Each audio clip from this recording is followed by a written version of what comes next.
Salutations, Legion of Doom. Welcome to Podcast The Storm. We're social awkward outcasts, crazy weirdos, and all around nerds convene, talk, and debate all things pop culture. With me, as always, is my host, the nerdy occultist, aka the Authenticator, Dalton L. Mortimer. Hello, everyone. The date that I thought was going to be in March is now actually going to be later this month. In fact, I will be moving out sometime next weekend. So that's a thing. Other than that, this week has been mostly uneventful, but that's quite a big fucking deal. You know. Oh. Yeah. Kind of a packed one, so we're gonna get into it. Because we got the trailers that we didn't get to last time, and then we've got a whole bunch of new ones. Also, the review for Fire and Ash. Even though I've already kind of posted a review for Fire and Ash on my channel, so I will let Brainstormer take the lead on this one, considering I have waffled on about this movie for very nearly 2 fucking hours. I hate these movies so much. And that's the only reason why I can be arsed to give a shit about them, which is part of the problem. I'm gonna be honest. I don't really have much to say about this. Like, okay, I'll go over the cliff notes really because I don't really feel like I can go in depth with this movie, or really the series of movies. You know, because it just doesn't have any depths to get into, frankly. well, and then I will rant about. I will basically speed run the video I already made over on my other channel. Positives. A lot of stuff for the kids. Again, honestly, I think the kids, like from the Way of Water in this movie, are like the best parts. If it ever actually gave them anything to do, that would be wonderful. But I think most of the time, I think the real issue is not that they don't. I think they do get stuff. It's just always kind of not fleshed out. It's very surface level. It's we are doing the absolute bare minimum to have there still be a movie. Mm-hmm.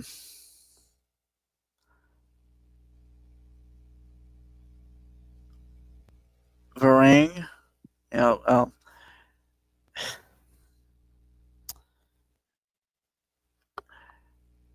is very interesting as a character. Like the whole Ash people, they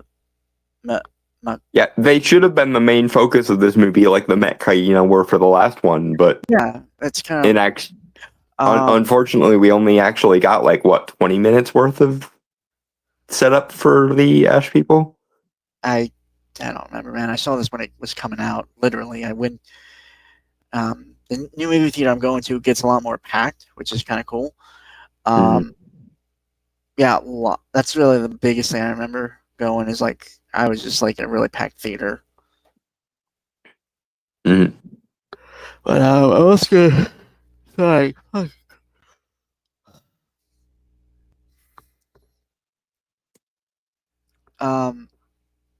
Horge, always entertaining, I think, especially in the last 2 movies. Stephen Lang should get a bonus for how much time he spent just carrying this entire franchise on his back. Yeah.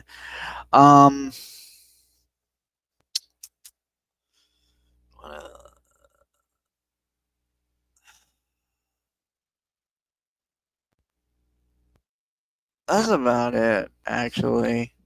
Okay, so now we will attempt to kind of speedrun the video I already made. Paradoxically, this is my favorite of the three, even though it is still bad, and I still hate it because fuck this franchise entirely. The reason that this movie of the three is my favorite is because it actually, for the briefest of flickering moments, bothers to have some interesting ideas. And those ideas do tend to center on the kids and the Ash people.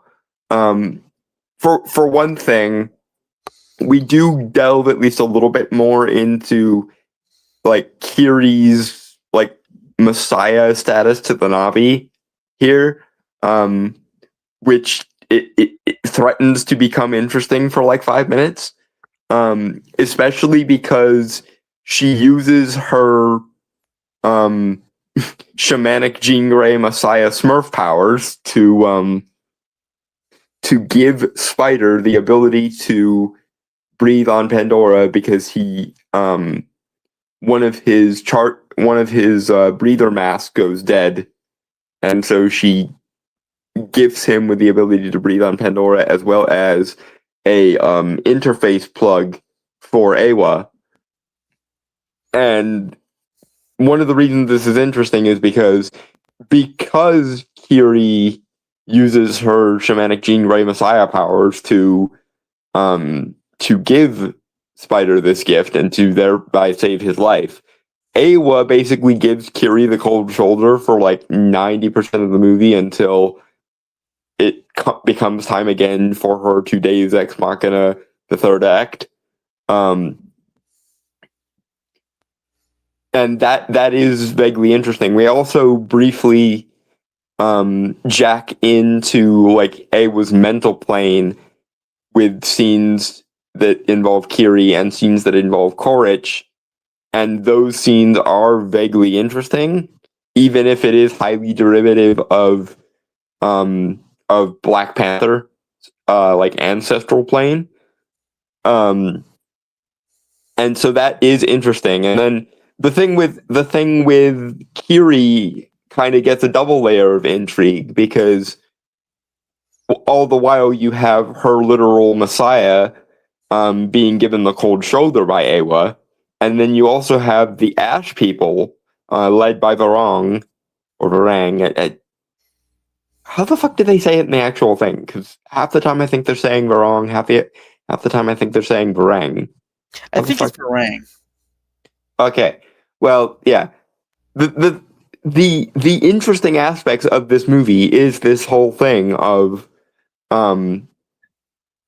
the Ash people have rejected Awa because Awa basically left them to die when a volcanic eruption got rid of their spirit forest.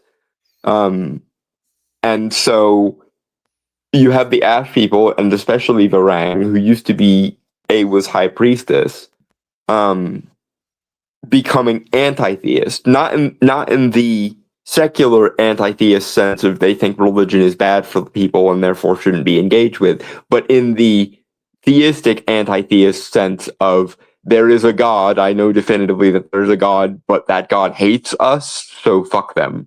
And that is especially interesting when you consider that Awa is basically pouting for like 90% of the movie because Kiri kind of forced her hand and gave the gift of breath and the gift of interface to Spider. And so you would think that right there you would have a really interesting dynamic for a movie, especially because Awa was alluded to in the first movie to not be like a traditional deity, but more like a hyper-intelligent superorganism kind of thing. A little bit like if the brain bug from Starship Troopers had a baby with Starro the Conqueror, and then that baby had a baby with Ego the Living Planet from Guardians 2. And being that as it may, and being as there is like a biological and sci-fi based component to Awa, there is this question in like the online space of do the Na'vi even have individuated consciousness, or are they all basically just glorified puppets to Awa? And that would be a really interesting basis for a movie, except that after these couple of elements are introduced, they amount to sweet fuck all.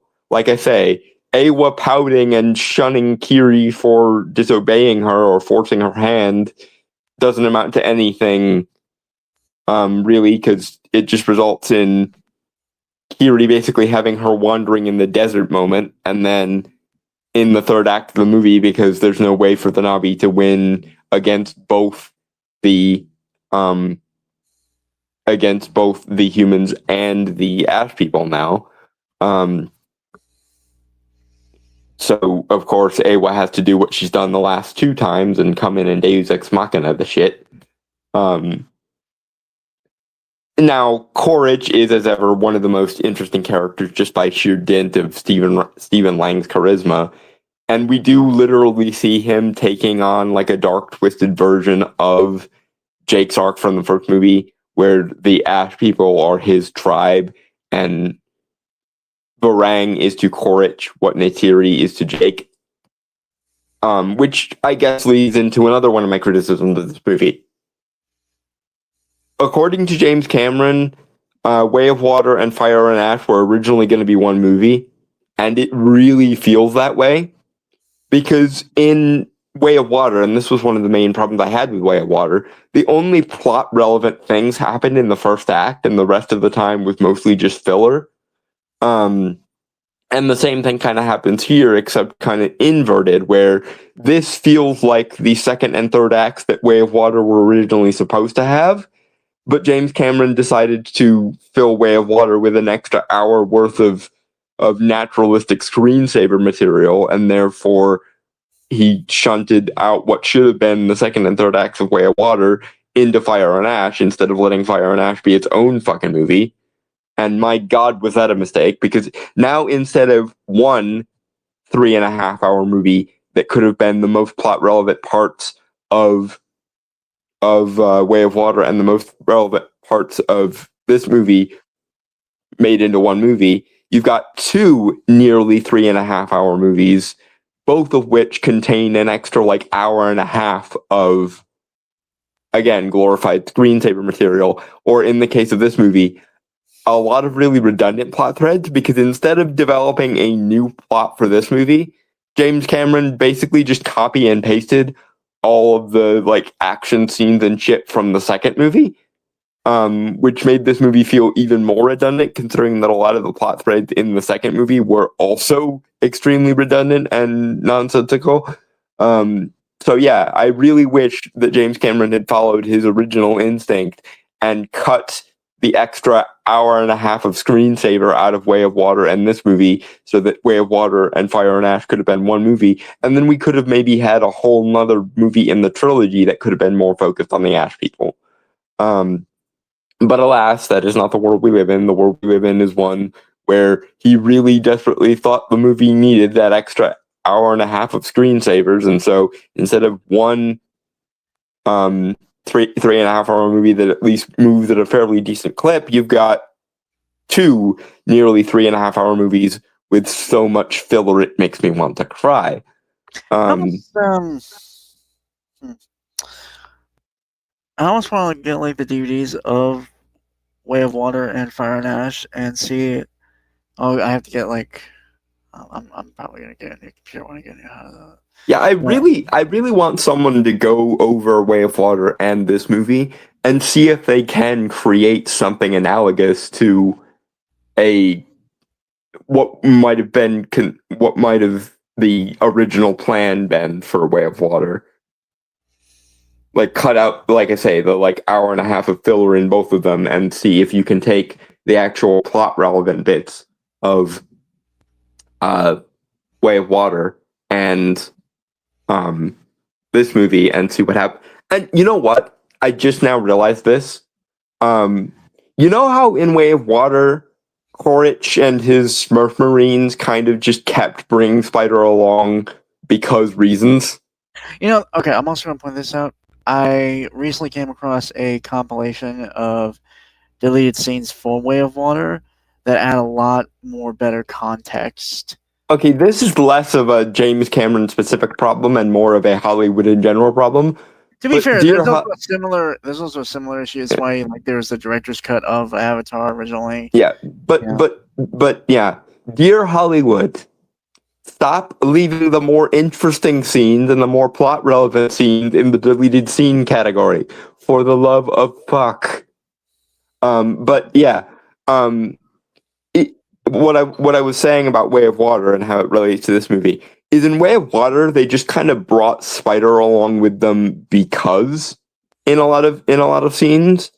I think that's because originally, like I say, the Kiri gives Spider the ability to breathe and the ability to connect with Awa was going to be like the main reason why he was dragged everywhere in the same way it is again in this movie. And because James Cameron decided to split Way of Water and Fire and Ash apart, they needed another reason for Spider to be dragged everywhere, and they couldn't think of one. So they just sort of hand wave it away with, well, Quaritch wants him around because he's trying to make amends as a father and shit, which only gets you about halfway there, James. I'm sorry. Again, this is a case of you really fucking should have just done what your original plan was and make Way of Water and Fire and Ash one movie, and then,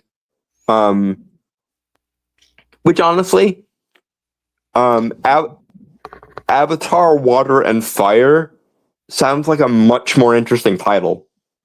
Like you could take the fire from Fire and Ash and the water from Way of Water, and you could call this hypothetical original draft Avatar: Water and Fire, which sounds like a much more interesting title to me, anyway.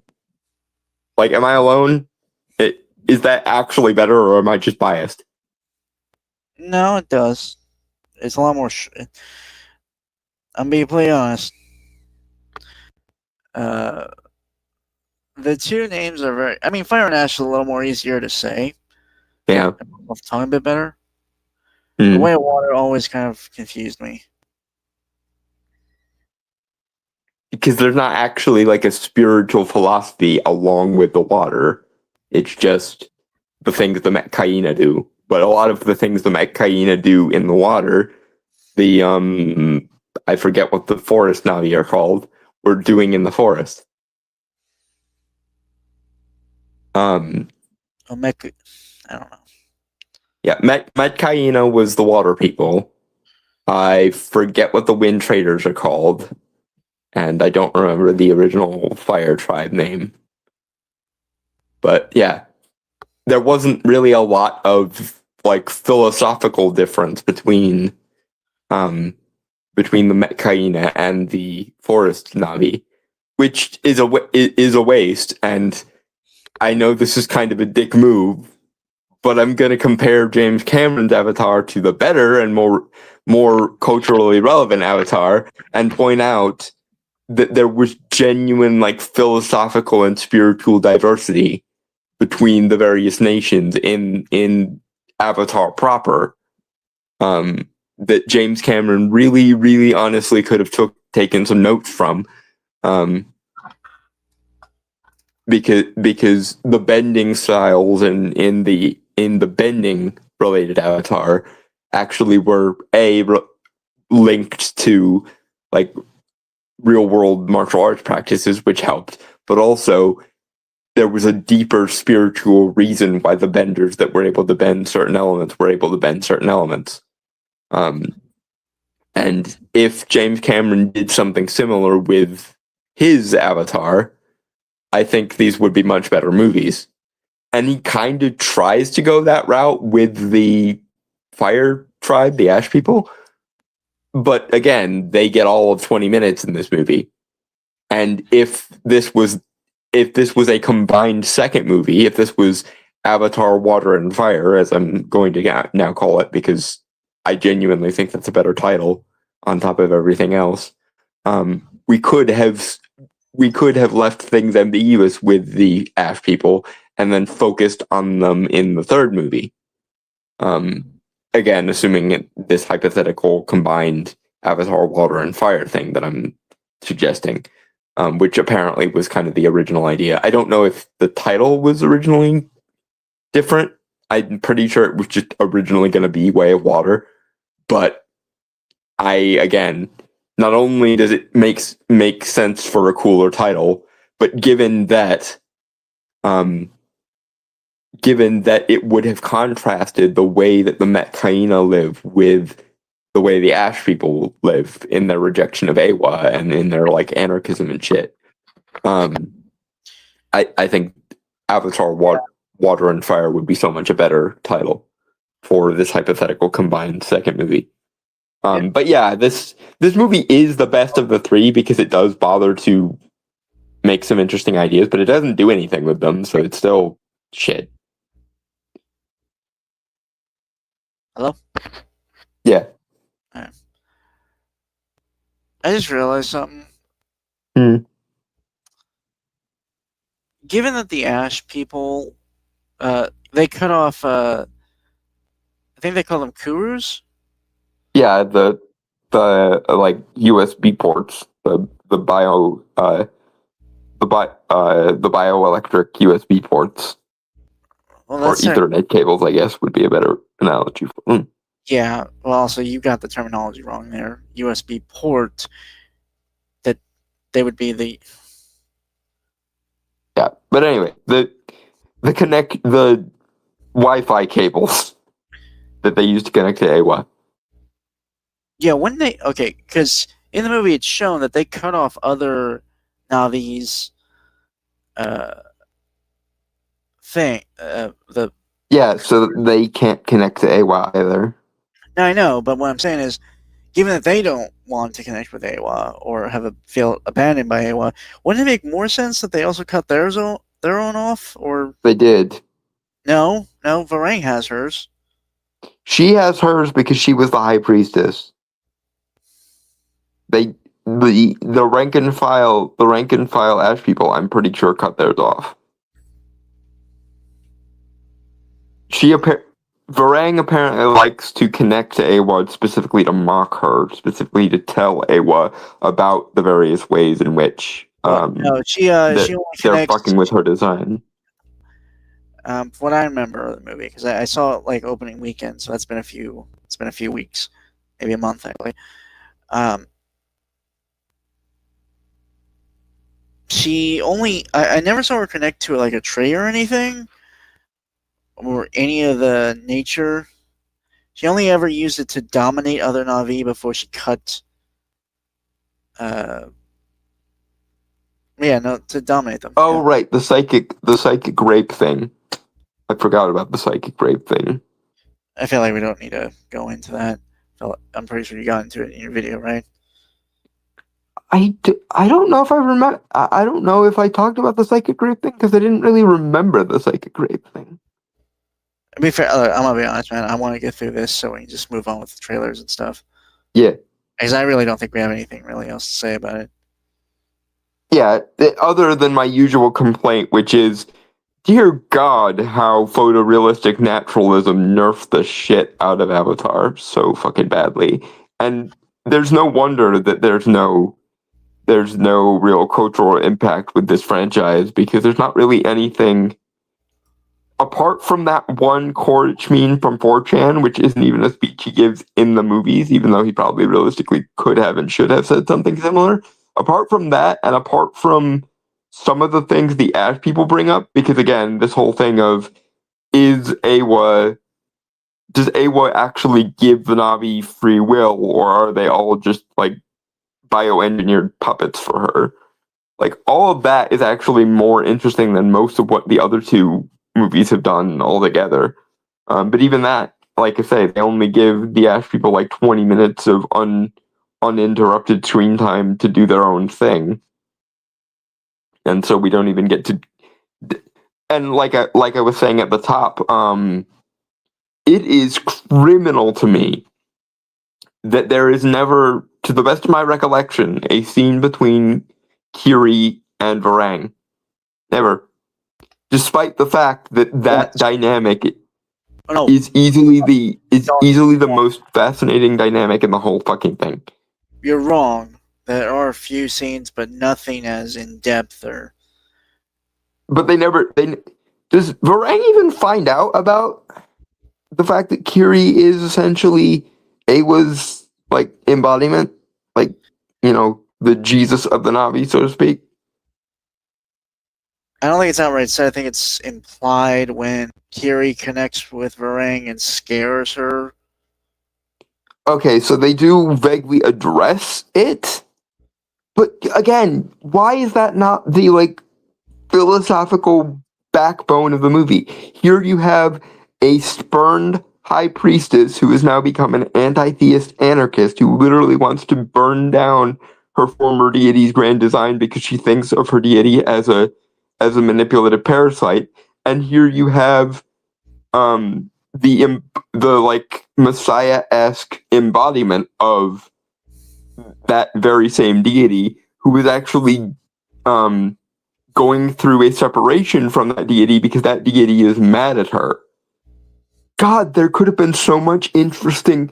Like, I could even see Varang like trying to make herself like a mentor for Kiri, and trying to get Kiri to like to see it the way the Ash people do, where Awa is a parasite who manipulates them and doesn't actually care about them, which would work so well with Kiri's I'm a Messiah who God won't talk to me because she's mad at me thing.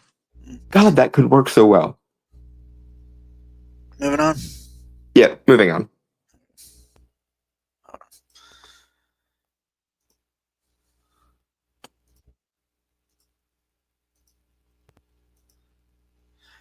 Just because I thought this would be a quick thing we could talk about real quick, because it's only 45 seconds, and it's sort of related. And something up for discussion that we've kind of had discussions about, but the sneak peek for the Street Fighter movie coming out this year. Revealed at the Video Game Awards. But the only real reason you watch Video Game Awards. I was rooting for Expedition 30. I was rooting for Expedition 33 this year because Mr. E showed me some stuff from that. You already told me after, that. After one. But I can't think of any food stuff related specifically to Street Fighter, so banana. Well, okay, it's a product of the 90s. It was a pretty prominent food in the 90s. I mean, Ecto Cooler, but that's more of a Ghostbusters thing. I'm gonna go with pizza.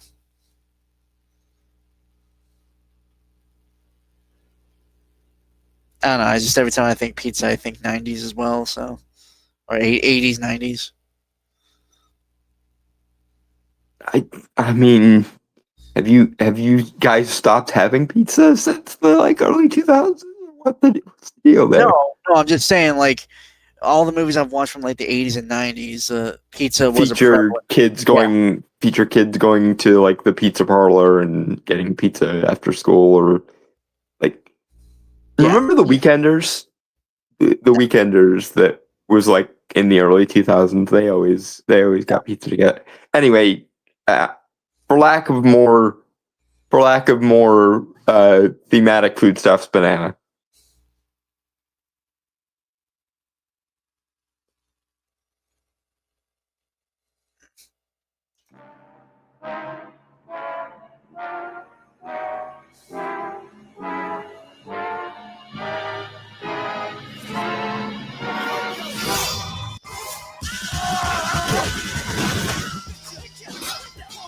Is this real? Because honestly, it kind of feels a little bit AI-ish. Not in a bad way. It reminds me a lot of those, what if X more recent movie was an 80s movie or something along those lines, kind of AI trailers. It's real. I do think AI trailers kind of ruin people's perception of certain trailers, but no, yeah, it's real. Well, if it's real, then I definitely applaud the old school vibes. Like I mentioned that not to disparage this trailer. I've seen a lot of those people tell the AI to create like Lord of the Rings if it was released in the 80s, or like trying to think of some other Shrek in the style of like Dark Crystal or Labyrinth or whatever else the fuck. Anyway, well, it's leaning more into the Street Fighter vibe than like the original movie did, which was very like I've seen some people like mention like Kung Fu Camp, hence like the designs, which is actually really cool. I think we are going to get a more of a renaissance of video game movies now. It does seem like video game movies are the next kind of heir to the throne now that superhero movies have all but decayed. Right, but I'm also going to be fully honest, just because like Don and I are going to be transparent about this. Street Fighter, fighting games overall are kind of not like our thing. No, the closest thing I remember playing to like a Street Fighter or Mortal Kombat related game when I was a kid was my cousin left a bunch of his old Nintendo 64 games at my grandma's place, and he had a Mighty Morphin Power Rangers tie-in fighting game that was kind of like a Street Fighter or Mortal Kombat. The only fighting game I really got into within the relative recent years was the reboot of Killer Instinct game on Xbox, which unfortunately hasn't really caught much traction as the other games, even though I've looked into the lore. It's actually pretty interesting. But and the game's music sorry, go ahead. Game's music for that game was composed by Mick Gordon, guy who did the Doom soundtrack to the new Doom games. But anyway, back to the actual trailer. Like I said, I think this level of stylization is a very good sign for this, because I do remember, even though the most recent Mortal Kombat was better than I was expecting it to be, I do remember wishing it leaned more into like the retro video game style, and this appears to be leaning into that style very heavily. I think the thing with like both the thing is like there are kind of center genres that rotate around those games. Like with Mortal Kombat, that's clearly very like dark fantasy. So I can understand why they did that with the movie. I mean, I think we both agree that there are still issues with those movies that could have been better. Either way, Street Fighter, again, not that, but from what I've gathered, it's very like urban. The closest movie that the closest pre-established movie that I could compare to Street Fighter is Big Trouble in Little China. That's kind of the vibe that Street Fighter has. Yeah, which again, like I said, some people have said like this movie seems to be embracing the Kung Fu Camp. Yeah, the 80s style, the like 80s urban fantasy Kung Fu aesthetic, which is getting it a lot of kudos for me, because I have become a fucking broken record when it comes to this point. But Hollywood needs to remember how to fucking stylize movies. Yeah, I will say, and I'm not seeing any bad casting, really, for any of the characters. They all look pretty close to their... I like that they're actually trying to emulate, like, the design. Yeah, and I also like that they're not drawing attention to the actors very much, because normally what happens in a game like this is they get some big-name actor to play the character. Well, they got a lot of big name. They actually got a lot of big name actors for this. Right, but what Hollywood normally does in those circumstances is change the character to fit the actor's persona instead of having the actor embody the character. Right. And they're not doing that here, which again is getting big kudos for me. This again, it's giving me like 80s dark urban fantasy vibes, and that's good. I will say, David Dastmalchian, Polka Dot Man and other things, Great actor. Yeah. Love the guy. Mm. I'm just not sure I see him as M. Bison, who's like kind of the main villain of Street Fighter. Then again, he's good at disappearing into characters, so he might be I good. know, I'm just saying, like, I mean, I, like most 90s kids, will always have a little bit of a soft spot for Raul Julia, both because Raul Julia is fucking amazing, and I really wish he had lived long enough to portray Doctor Strange, or they had made a Doctor Strange movie in the 90s, so we could have gotten Raul Julia as Doctor Strange. But in addition to that, because I am a 90s kid, I will also always have a little bit of nostalgia for Raul Julia as M. Bison. Well, the thing is, I've looked into that also. He really did a lot of work for that role because he based M. Bison, the version he was playing at least, a lot off of Benito Mussolini in terms of his like mannerisms and speech patterns and everything. And well, that's the thing. Raul Julia is a very respected like Shakespearean actor, and he always puts his all into character. There's a reason why his version of Gomez Adams is probably still to this day the best version of Gomez Adams. It's because he's one of those old school actors who when he commits to a role, he fucking commits to a role. But back to the point I'm trying to make though, is like the Mussolini thing. No, it's just like David Dastmalchian. Again, I like the guy, great actor, love his work. I just can't see him having that presence or like authority. Again, I'm willing to give him a chance because he is so good. I'm not saying I'm not willing to give him a chance. I'm just saying like I'm heavily skeptical is all. Mm. It's just usually all the characters he plays are very soft-spoken, very grounded, very timid. I think he does have the knack for disappearing into roles, so I'm hoping he gives... No, listen, that's not what... Let me get to my point. Please.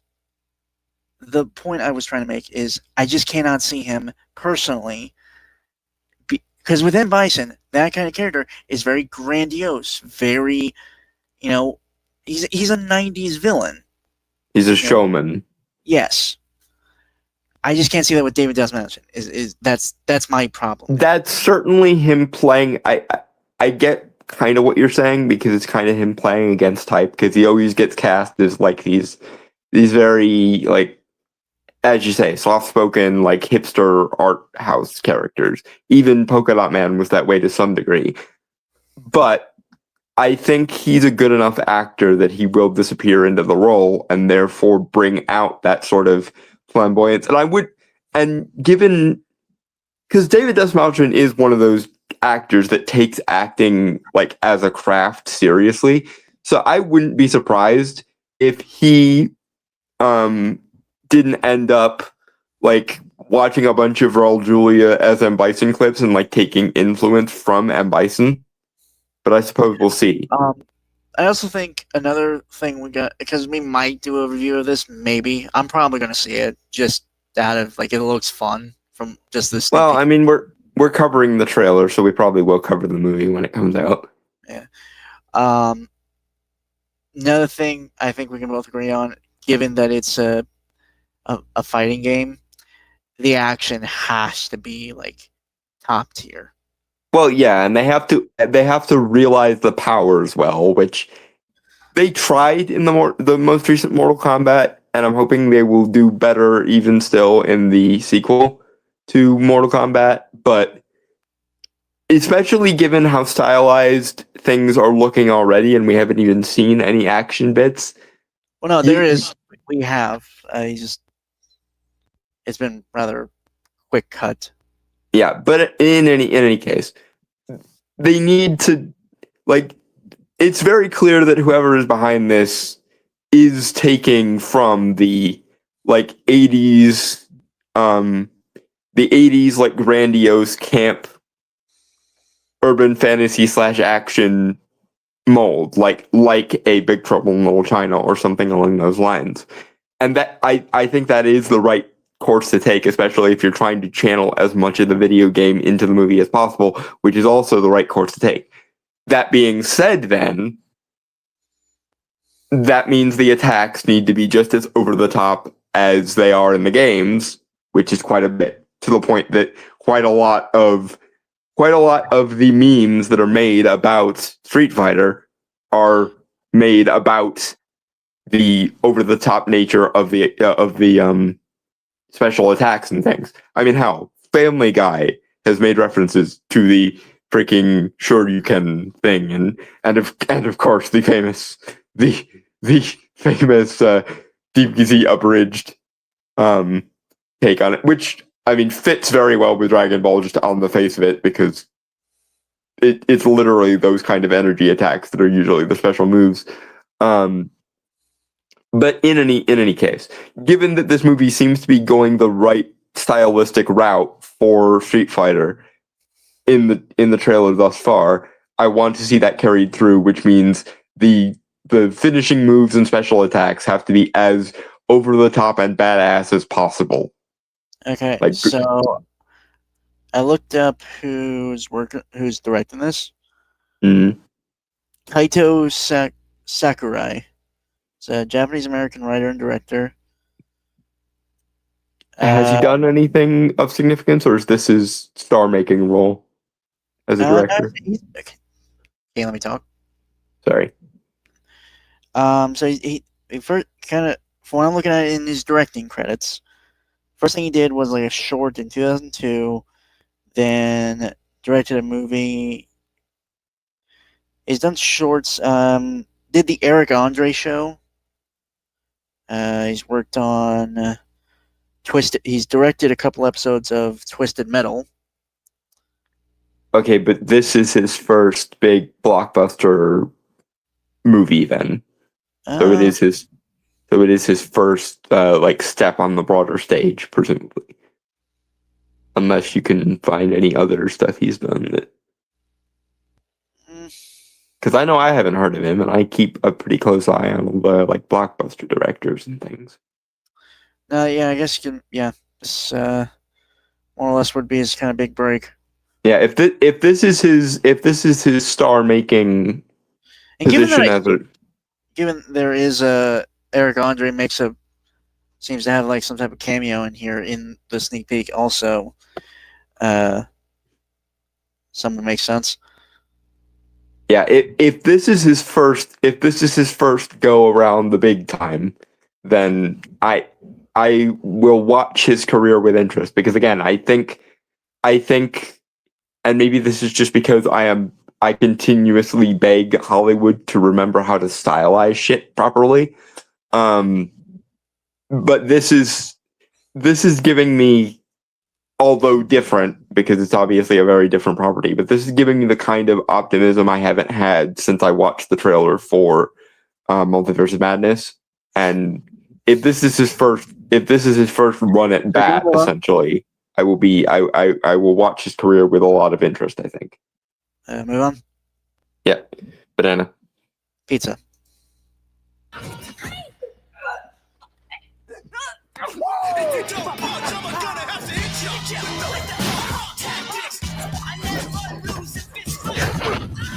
That soundtrack is very 90s.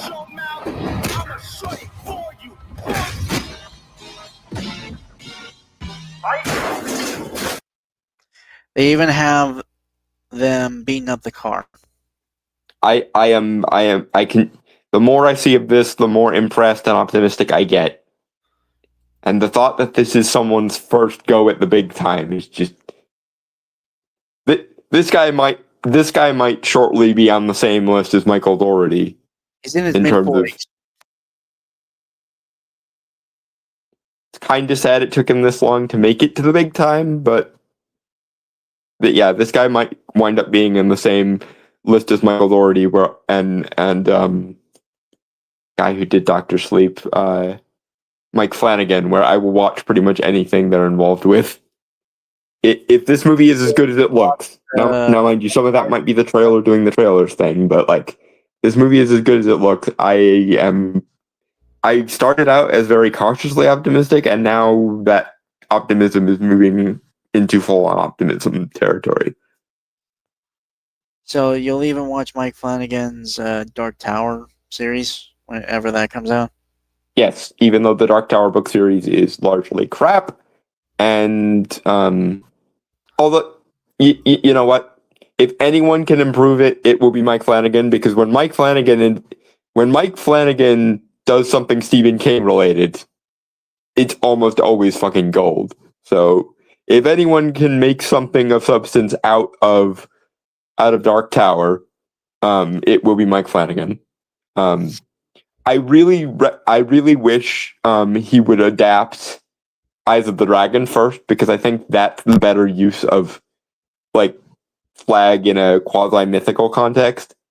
I do wish he would adapt Eyes of the Dragon first, but if he's doing Dark Tower, I have faith in his ability to fix Dark Tower, because a lot of the problem is the idea of Dark Tower is really interesting. The idea that everything in the Stephen King mythos is in a wider interconnected multiverse. That concept is more interesting than the actual books are, largely because Roland Deschain is a shit character, and having him as a protagonist is terrible. And also they overhumanize Flag way too much.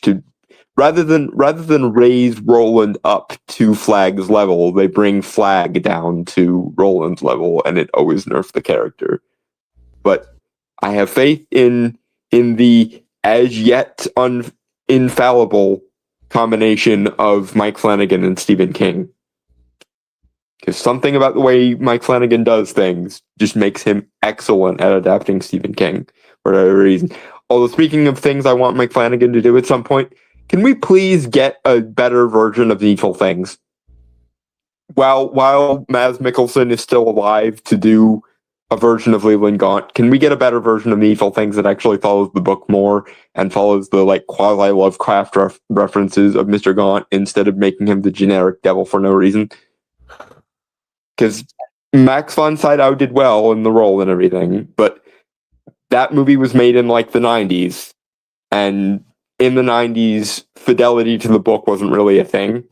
So please, for the love of God, Mike Flanagan, get Mads Mikkelsen to play Mr. Gaunt, and get, honestly, probably Henry Cavill to play Alan Pangborn, and then I would suggest doing Needful Things as a series instead of a movie, because it is so large and expansive, and I don't want any of that expansiveness to get cut.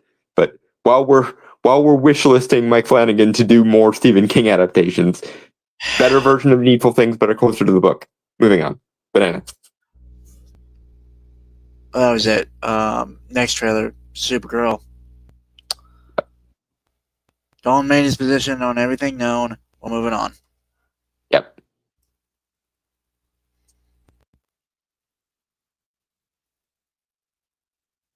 Wait, let me I see. think we did Hostess Fruit Pies last time before we got cut off. I can't remember.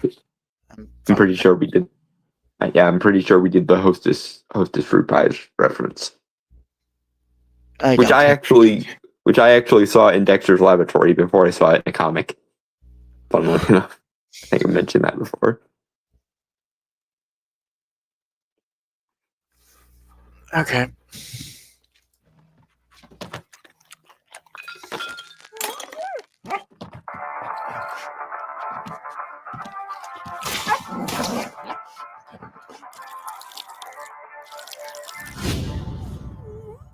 You managed to get most of it on the paper this time.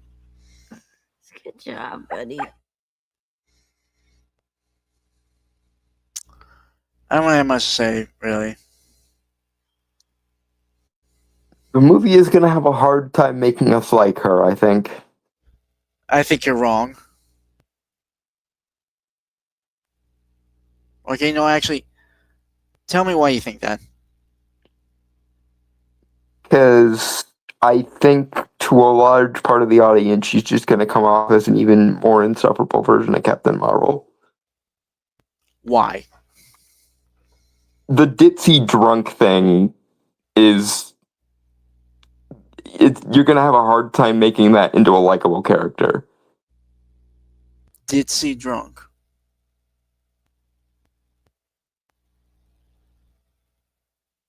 Like, I know her growing out of that is going to be the main like plot of the movie, and that's probably a good call. But Okay, let's all take a drink because Dawn's being a bitter cynic as always. yeah, it's the issue of they're gonna have a hard time making her likable instead of insufferable, I think. I doubt that. Look, I think it's gonna wind up in the same territory as Captain Marvel and She-Hulk, probably. I think you're wrong. I think you're jumping the gun on that, Dalton. I am. You guys know my position on this. I actually like being wrong when I'm negative about shit. So I will maintain my reservations until such time as I've been proven wrong, and then I will be happy having been proven wrong. That being said, I don't think I'm alone in that this isn't... I don't think this is one of those times where my quirks are just particular to me. I think a lot of people are going to have a hard time not seeing this as DC's answer to Captain Marvel or DC's answer to She-Hulk. Well, I'm going to be honest. Most of those people are fucking idiots who are jumping the gun too. Again, I hope and pray I am wrong, but I am maintaining my reservations until such time as I have been proven. I'm not saying you can't have your reservations, but I think you're jumping the gun. And because of... Look, I'm not going to lie to you. Yes. It could come across as that, but...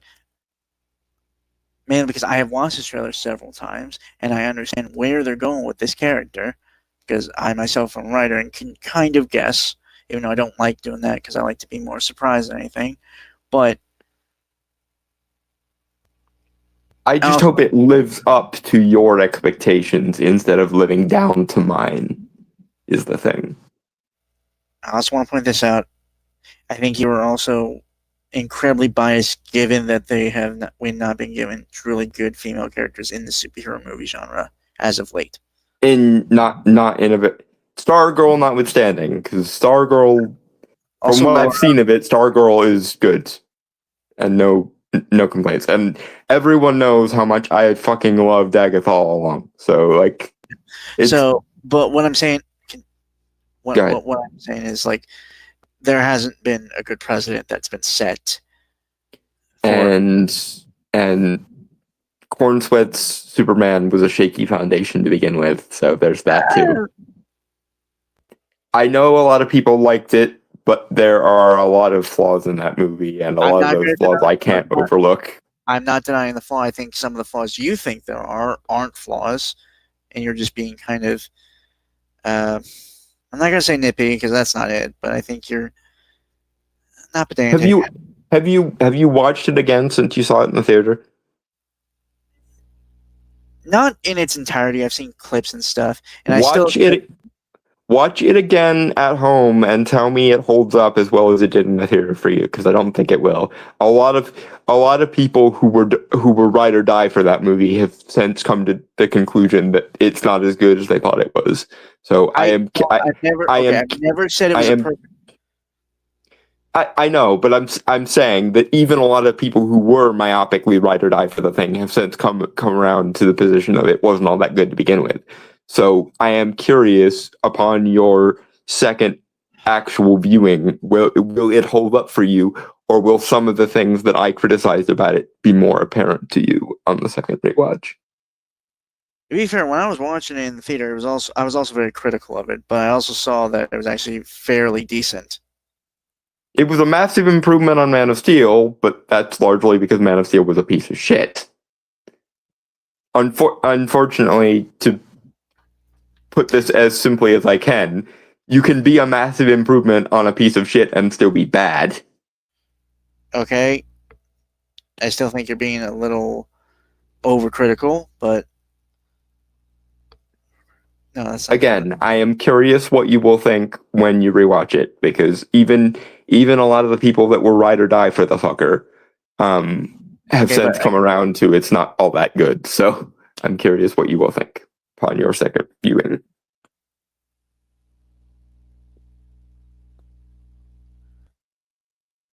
you say you want to be wrong, but then you always try to like make everyone see your viewpoint. Because when I'm not wrong, then I'm not going to sit here and it's the don't piss on my leg and tell me it's raining thing. I look forward to the times like Multiverse of Madness or Black Adam where I am definitively proven wrong, and usually, and we can add Agatha along to that list because I remember when the plot leaks and stuff were happening, we were both very, very skeptical of that. But yeah, I live for the days like Multiverse of Madness, Black Adam, or Agatha All Along where I am definitively proven wrong. But when I'm not wrong and the problems that I were worried about are all still there, then don't piss on my leg and tell me it's raining. That's not at all what I'm doing. I'm just saying I see your point. I'm just not agreeing with it. I want you to watch it a second time because a lot of people, especially the people that were the most ride or die for the thing, have since come down off of the high. I feel like we're talking in circles here. Anyway, yes. Hostess fruit pies.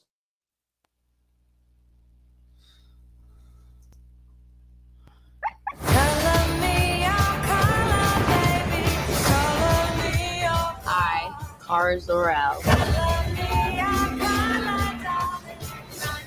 Hereby declare the 23 will be the best year yet. So I've seen a few people get confused by that. I was under the impression that was how old she is here, not the year. What number did she say? 23. The quote is that 23 will be the best year yet. So yeah, I was under the impression that could go either way. It could either be 2023 or it could be she is the age of 23. In Peacemaker, which season 2, which is supposed to be after the Superman movie, they make I'm fairly certain it's congruent. Like, okay, is this movie a prequel or is it a sequel to Corn Sweat? She has crypto. She has crypto, so it has to be after. Didn't she give crypto to him to house it though? So she would have had him before and then given him to. Look, I'm gonna assume it's after because there's nothing that's been said or anything that says it's before. Okay. Sorry, my mom had to come in and give me something. What were you saying? I'm gonna assume she's 23. Because I remember seeing people being like thinking that was the year she's talking about. Like the confusion there. I feel like it like I say, it could go either way. It could be that this is a prequel and thus take place in 2023, or it could be that she is 23 and she's like celebrating her birthday or whatever the fuck. And so she's saying that on her birthday, presumably after getting drunk for the 1000th time. If it's a prequel, that's so fucking dumb. Unfortunately, I don't have enough faith in James Gunn anymore to think that he is above that. So we shall see. Also, hi Defi. Are you taking Zephyr and Charlie with you too? Yes. All right.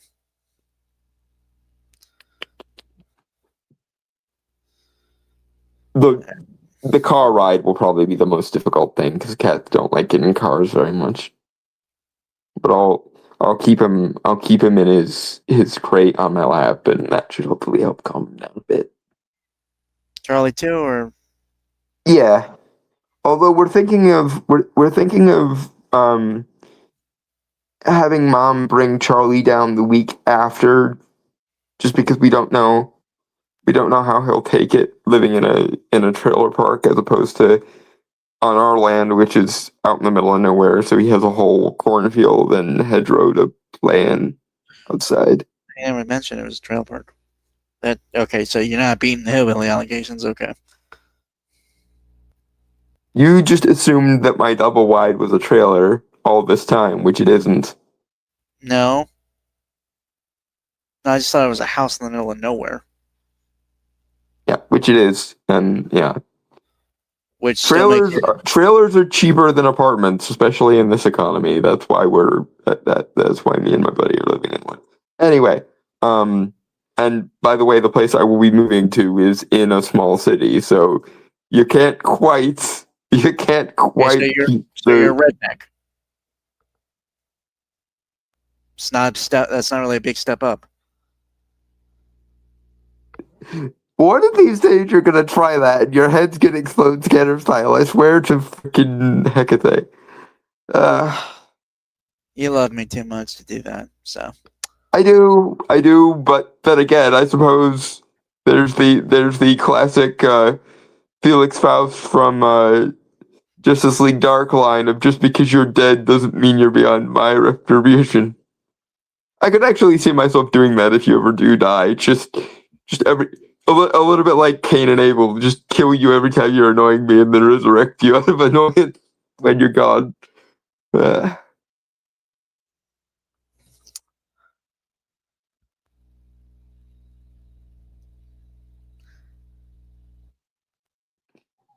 Anyway, hostess fruit pies.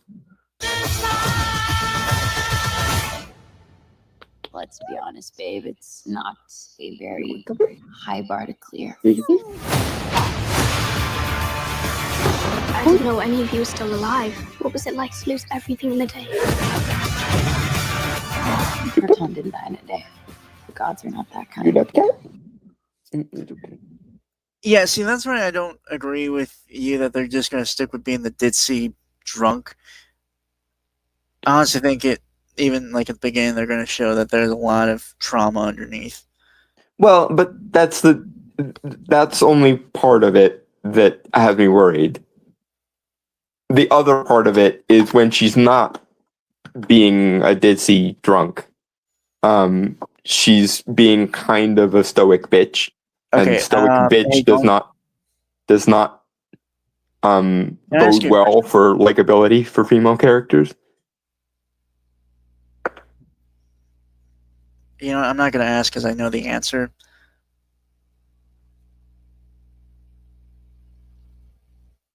Kara's personality is, well, it's a very complex one, considering. Right, but are they actually going to deal with that complexity? Given what I've seen in the trailer, I would say yes. And is her performance going to be likable enough to when they aren't delving into it, will the audience actually want to deal with her? Because if not, then we're circling the drain of Captain Marvel territory. Do you ever get tired of being so cynical and depressing? Believe me, it's better to be cynical and be proven wrong on occasion than it is to be optimistic and constantly have your optimism danced on like the ashes of your dreams. Don't let's spend my entire life. I've gotten so used to it, it doesn't matter to me anymore. Yeah, I reserve the right to be cynical so that I can occasionally be happy when I'm proven wrong. Okay, but that didn't actually answer my question. Again, I can't stop being cynical because it's a defense mechanism that I need. Because the only other option would be being overly optimistic and constantly having my balls danced on. Okay, again, that's more or less you are kind of dancing the question. Straight answer, yes or no. Do you ever find it exhausting being cynical all the time? I would find it more exhausting being an optimist and constantly being disappointed. That's not the question. Yes or no, is it exhausting? That's a simple question. Living is exhausting for me. That's why I can't really meaningfully answer the question. There are days when I would prefer not to be alive. I don't know to what extent it's the cynicism and to what extent it's just my general desire not to be alive a lot of days. I want to say that it's a good 50-50. Most likely, but that's why I can't really answer the question, because I don't know where the Dalton just doesn't like being alive ends and where the Dalton is downtrodden by his own cynicism begins. I would certainly say it's a good mix. And thank you for depressing the mood, like always. I tried to answer the question in more comedically flippant language, and you wouldn't take the answer for the answer. So I'm sorry, you, that's what you think. you had to drill me down to the more honest but more miserable answer, and so here we are. That's what you think is comedic, and how you answer that? Because really, that just seemed like you were very much dodging the question. I was trying to deliberately be flippant about it and intentionally dismissive about it, because I thought that would be a little bit funnier than the honest but depressing answer. So this one is on you. I tried several times to answer it in a reasonable way that would still be at least a little bit flippant and funny, and you didn't take any of those answers, so fuck it. I gave you a tiny portion of the more depressing but honest one. I would say, yeah, it's flippant. I don't know how you get funny from that. I have a very dry sense of humor. This is also known, Khaleesi. Dry. I have a dry sense of humor. That's non-existent. Oh, child. There are times when I forget just how young you are, and how much you actually are an optimist, despite your many protestations to the contrary. Anyway, That'd be an optimist than a bitter cynic. it's a defense mechanism. It's either that or constantly be optimistic and get my optimism danced on and burnt to the ground. I think that's the difference between us, bud. I don't let that keep me down.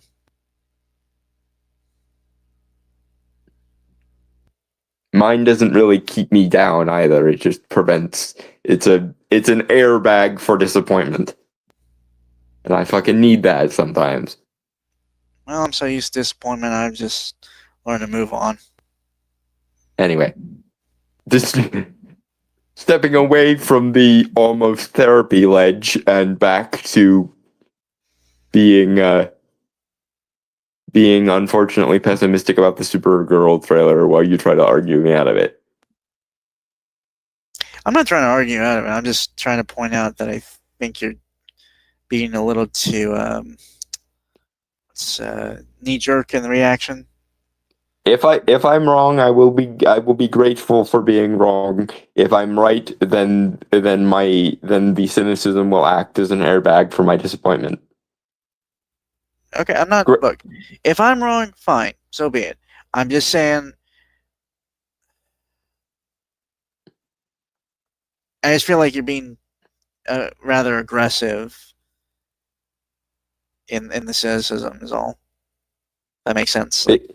Because I'm getting sick and tired of Hollywood turning every female character into Captain fucking Marvel. That's fair. And I worry distinctly about that this movie doing that, because I tried to give James Gunn the benefit of the doubt with Superman 25 and he fucked me. So now his benefit of the doubt privileges have been revoked until he does something to convince me he still deserves it again. But he's not really working on this. He's more just producing it. It's like a totally right, but the plot and style are still very much his. It's somebody else trying their damnedest to do a James Gunn impression. It seems like. You know what? I can see that. I still think it's working given Supergirl stories, but we will see. We will see. My knowledge you will, and I. Yeah. Go ahead. I will preference this that my knowledge of Supergirl stories are somewhat limited because, again, I'm more interested in her cousin. But Supergirl's stories and Supergirl as a character is a very interesting character, and I do like seeing her explored far better here than either the CW or CBS or whatever the fuck. I don't give a shit. Yeah, I didn't watch much of the Supergirl TV show, and the couple episodes I did see looked bad. So I admit I didn't watch much of I'll be her. honest. The sneak peek caught my attention. Like I feel like the sneak peek trailer thing they had when it first was coming out was the best of that whole show. Mm. Also, the reveal of Martian Manhunter was pretty cool. The Berlanti-verse for me in general is a distant second to Smallville. I still to this day wonder what Arrow would have been like if they had kept it as a Smallville spinoff. I mean, you kind of do get that with the continuation comic series they had of it. Yeah, but it's different than seeing it. I should think about looking for those. Show form. I should really think about getting those. I still need to get a physical copy of Smallville at some point. I want to get the box set. Pretty sure that'd be pretty expensive. Well, is it a box set for all 10 seasons? Yeah, it's only about $150, which for 11 seasons of a TV show is not bad. 10 seasons. You sure it wasn't 11? Because I was almost sure. 11 was the comics. Okay, so 10 seasons, but still, that's $150 for 11 seasons of a TV show. Especially back when TV shows had an actual meaningful number of episodes per season. Yes, I'm still doing that. Fuck you. Is not bad, and Tom Willings Clark would make it worth it even if it was super expensive because he's cute.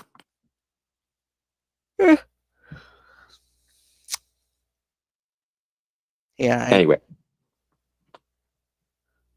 shall we fruit pie?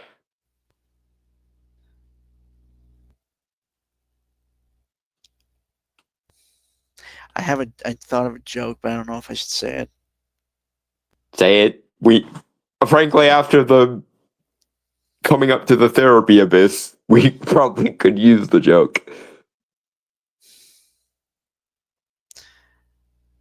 Okay, say what you said before. That Tom Willings Clark is adorable and cute. After that. Shall we fruit pie? Well, as the resident fruit, you do so love to have a pie. Although that joke doesn't really work because pie is normally slang for vag, and I don't swing that way. But Tish. Is it? Yeah. Really? Yeah. Pie in sex jokes almost invariably means vag. I thought it would have just been short for cream pie. Which is also occasionally a slang for vag in sex jokes.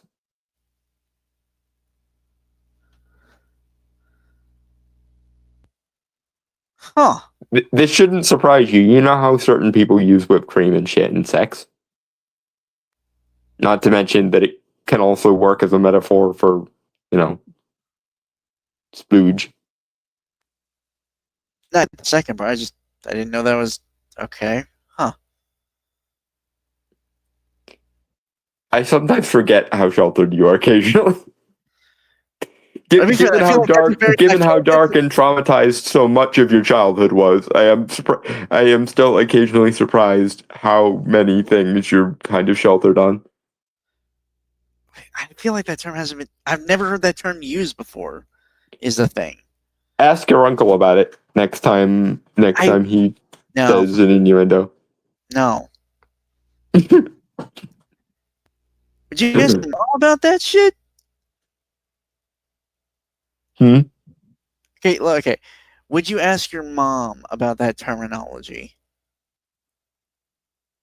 Probably. My mom made it a policy to never really shelter us from things as kids. It's one of the things I'm extremely grateful to her on. Moving on. Fruit pie. But tish.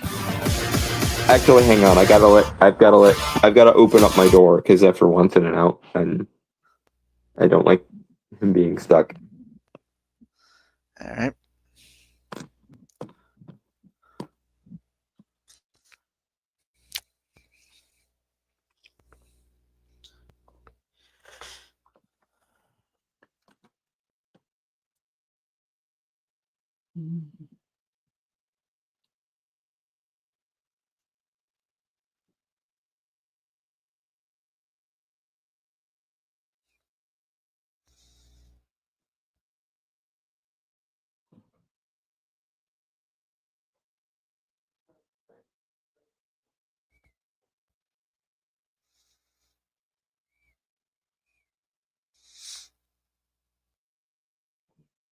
All right, door's open so the cat won't be upset.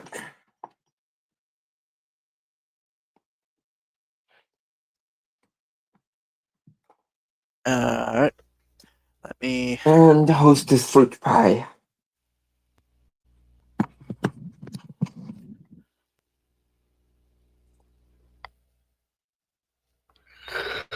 Give me a second. It's being weird. All right. Okay, this does not look like this is gonna end well. For you guys.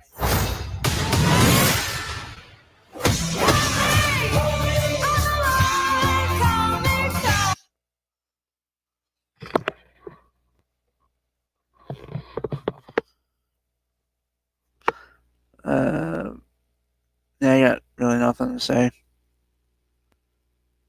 Fruit pie. Do others on your planet have powers like you? No, it's a pretty small group of two.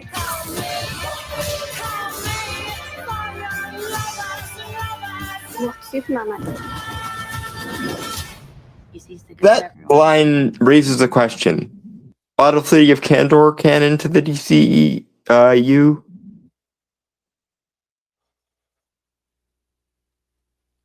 What's up? Is the Battle City of Kandor canon in the DCU?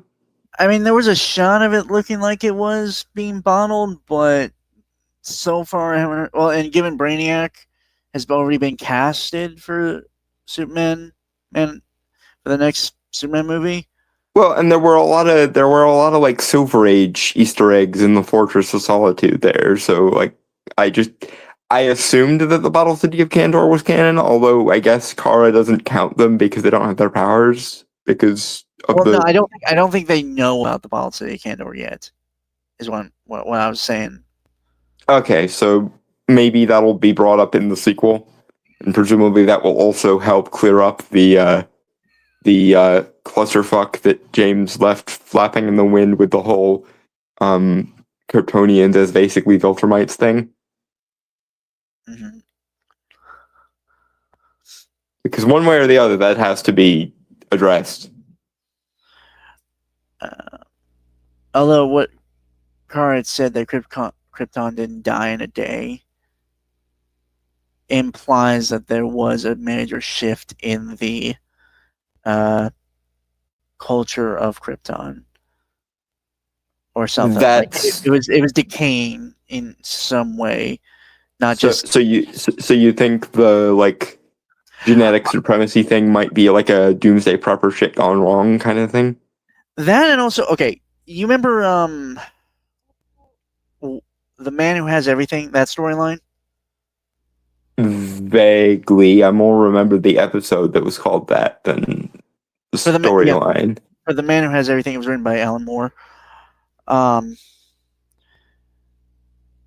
In Clark's Black Mercy dream, which I'm kind of wondering if they'll bring that in. Right, yeah, the like alien flower parasite thing.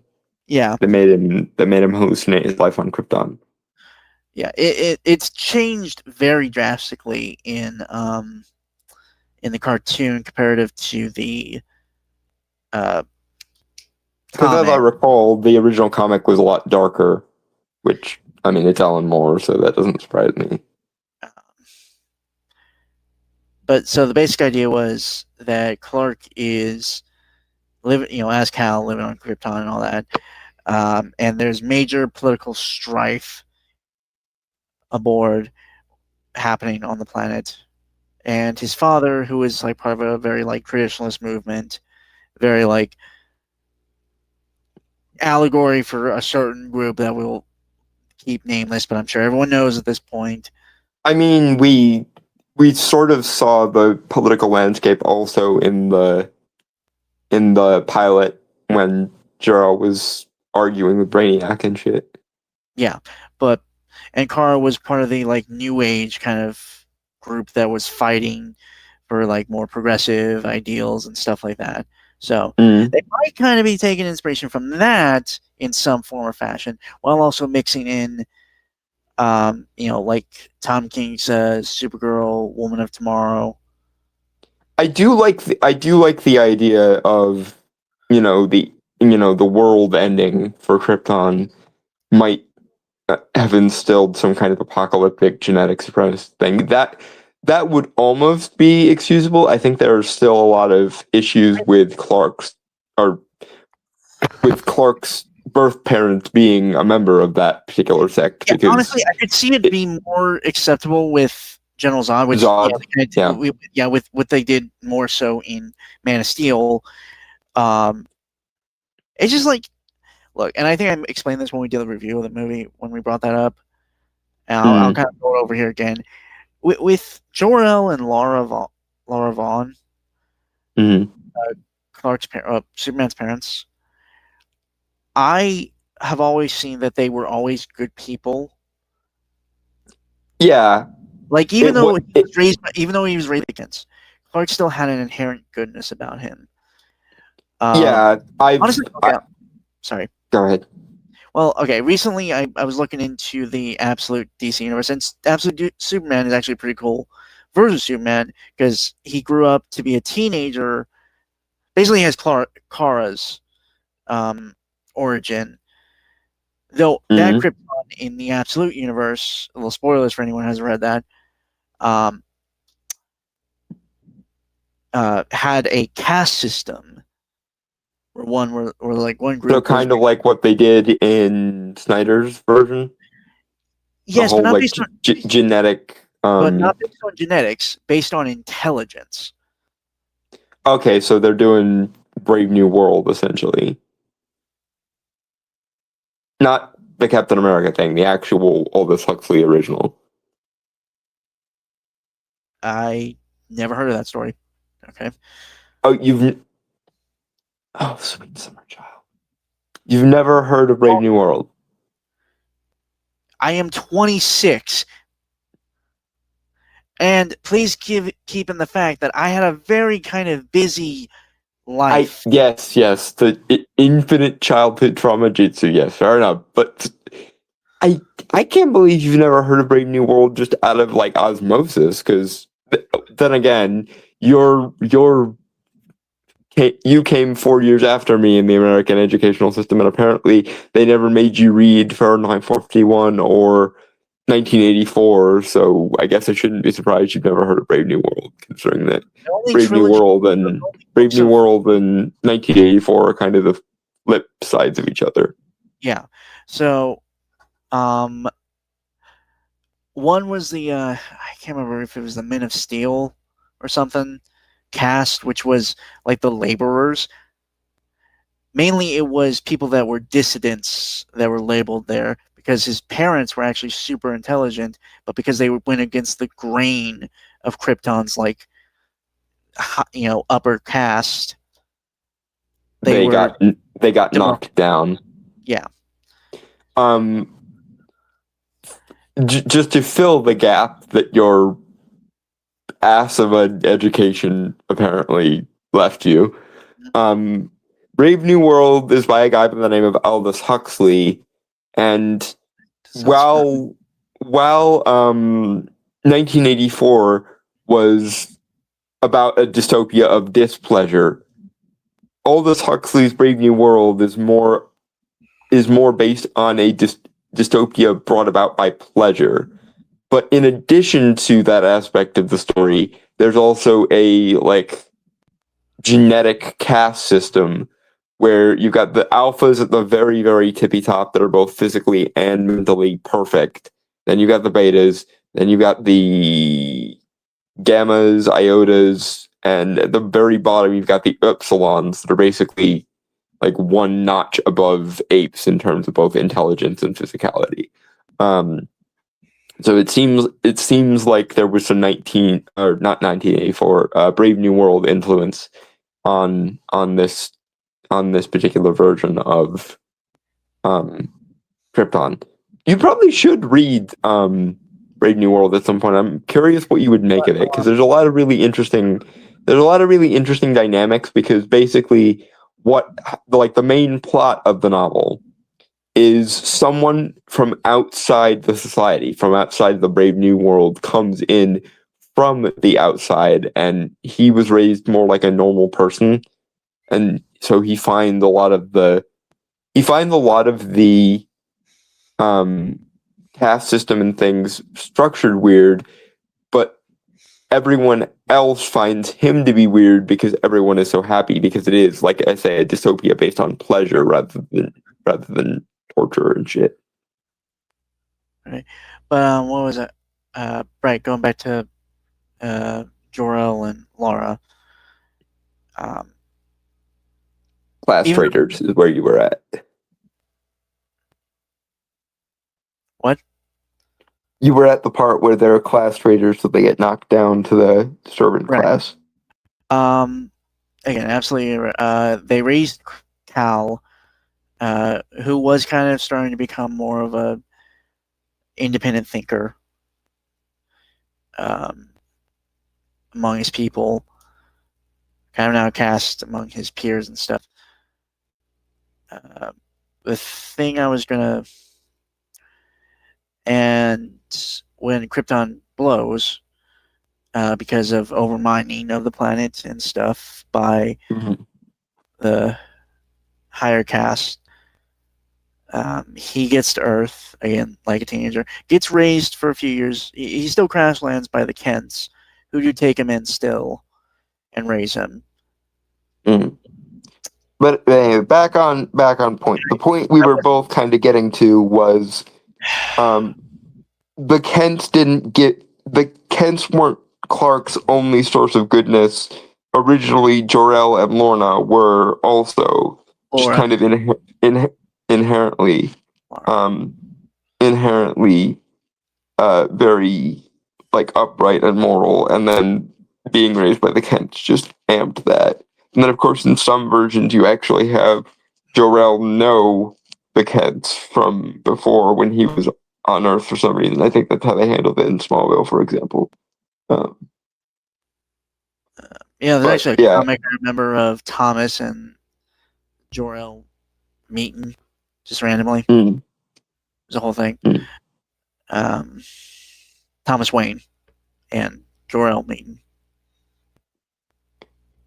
That would be interesting, and I'm sure it probably was. Anyway, back.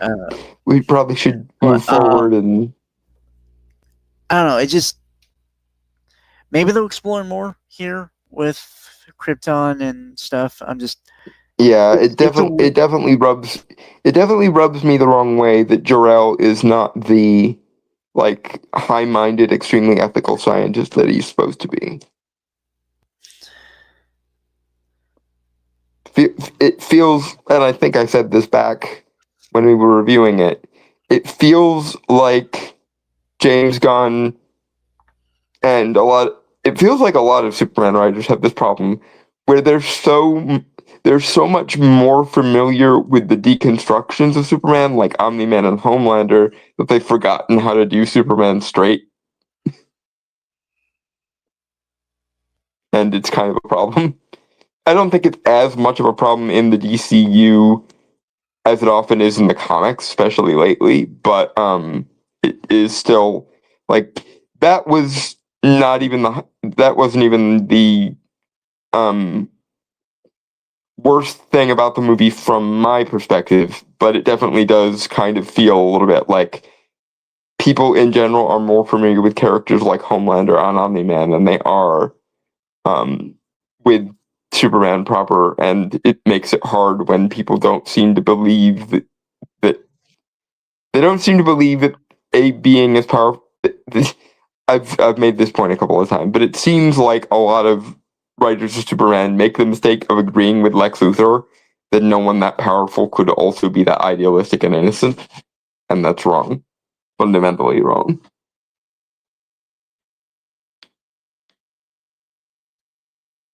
Anyway, fruit pie. Yeah. Come on.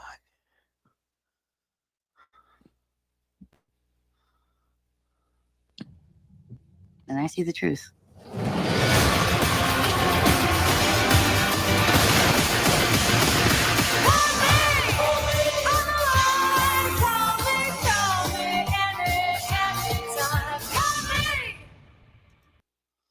June 26, 2026. That's like one day short of being a month away from my birthday this year. So the My line birthday. of well, Go you know, ahead. Sorry, didn't mean to interrupt you. The character in the trailer is asks what Superman likes. Kara replies with, "He sees the good in everyone, and I see the truth." That is kind of how they actually do work. I mean, I'm not sure I like that framing, and I hope this movie does focus on her learning to think a little bit more like Clark. Well, they don't. I don't think it's ever been framed. Again, she's a very complex character. It's hard for me to like go into like. That's one of the reasons I'm kind of worried about this movie, because I don't really think that they have the bandwidth to portray this character as complex as she needs to be portrayed. And I think the actress's performance is so far from what I've seen in the trailer very, very flat, which does give me Brie Larson Captain Marvel vibes more than I would prefer. I don't know about that. She's a little better than that, but it still feels like a character very much in the same mold, and I can see that backfiring on them horribly. Again, I'm gonna. Still, I don't know. Yeah, you are withholding judgment, and I am maintaining my reservations in the hopes of being wrong, so that I can be optimistic later.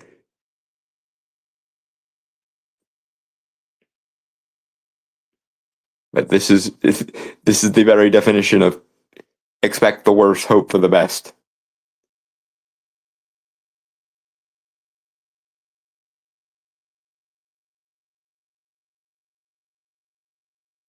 Anyway, next trailer.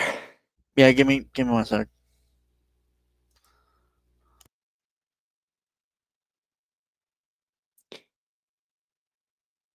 I do think that, given that we are about to go down the Doomsday rabbit hole, I do think Supergirl has a better chance of being a good movie than Doomsday does, frankly.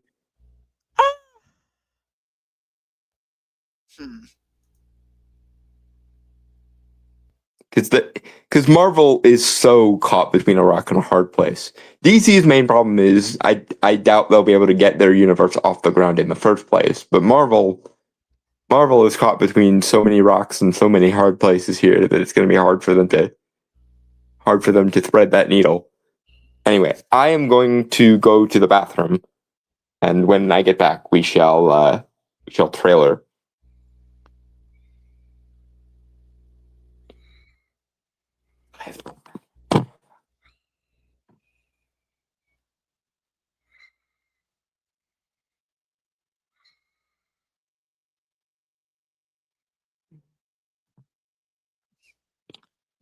Well, we're all here.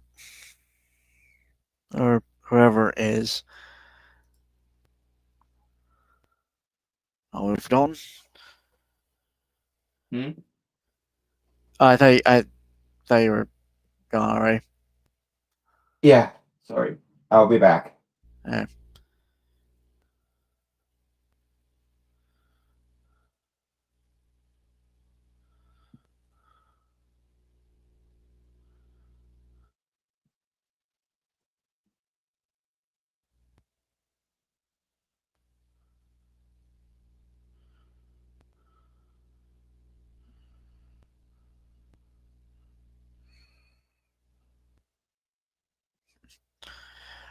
okay.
Okay, sorry if I'm quiet there, guys. I'm trying to look up stuff real quick to read to you.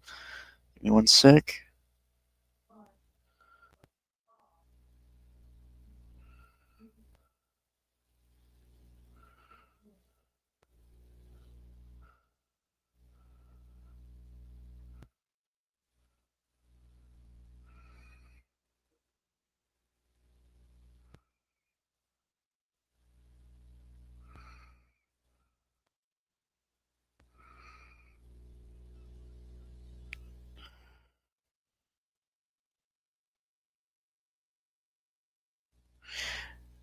Okay,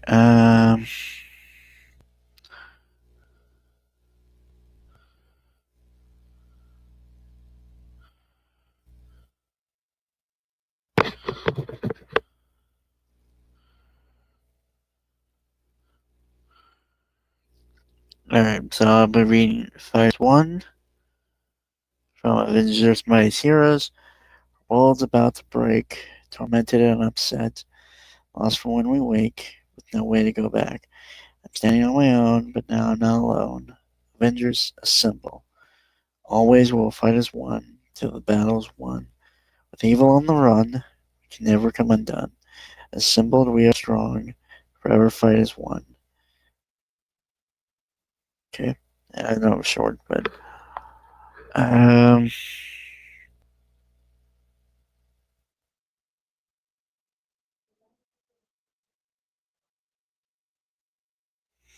okay. The theme song for Iron Man Armored Adventures by the band Rooney. He is a man on a mission in armor of high-tech ammunition. Trapped on the edge of an endless game, his teenage life will never be the same. In a dangerous world, he does all he can. He's Iron Man. The heart of his power is within him. No force will make him give in. When he's backed into a corner of uncertainty, he takes the heat to the next degree. He's more than a hero, believe what you see. He's Iron Man.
Okay, I'm back. Jesus Christ, that scared the hell out of me. I'm sorry. I not. I have been known to be spooky sometimes, but I wasn't trying to be that particular time. I don't know, I just didn't hear you even come in. That fucking scared the shit out of me. My mom sometimes says that when I like go to the kitchen to take my meds at like 2 or 3 in the morning or something. I honestly don't know how she can't hear me because in my head I'm very, very noisy and I try my damnedest not to be, but yeah, she's said that to me a couple of times where I'll go into her room to check on her or say something to her and she'll freak out like, where the hell did you come from? She compares me to the to Ramsley from the Haunted Mansion sometimes. Apt. Creepy ass motherfucker. Anyway, yeah, so this so yeah. When the Doomsday trailer's coming out, obviously we're busy with December. And other stuff because one came out not too long ago. I'm sure there'll be another one next week as well. Yep. Looks like we'll probably be reserving plots for Doomsday until it comes out, pretty much. And then presumably after that, it'll be Secret Wars' turn.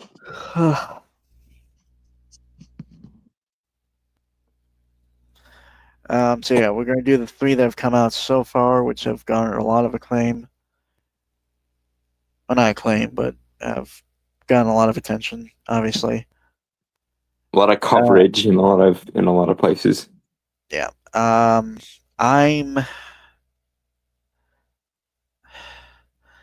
on the fence. I know Dalton's not the biggest fan, and we've both made our feelings known about RDJ coming back as Doom. I have so many reservations about this movie. I know it's a running theme that I'm always the one with reservations, but the long and the short of it is Marvel has a unenviable issue to deal with here, which is they can either try to make something out of everything in phases 4 and 5, which means they'll have to deal with quite a lot of stuff that people didn't like, because like a third of all of phases 4 and 5 were either dog shit or just meh.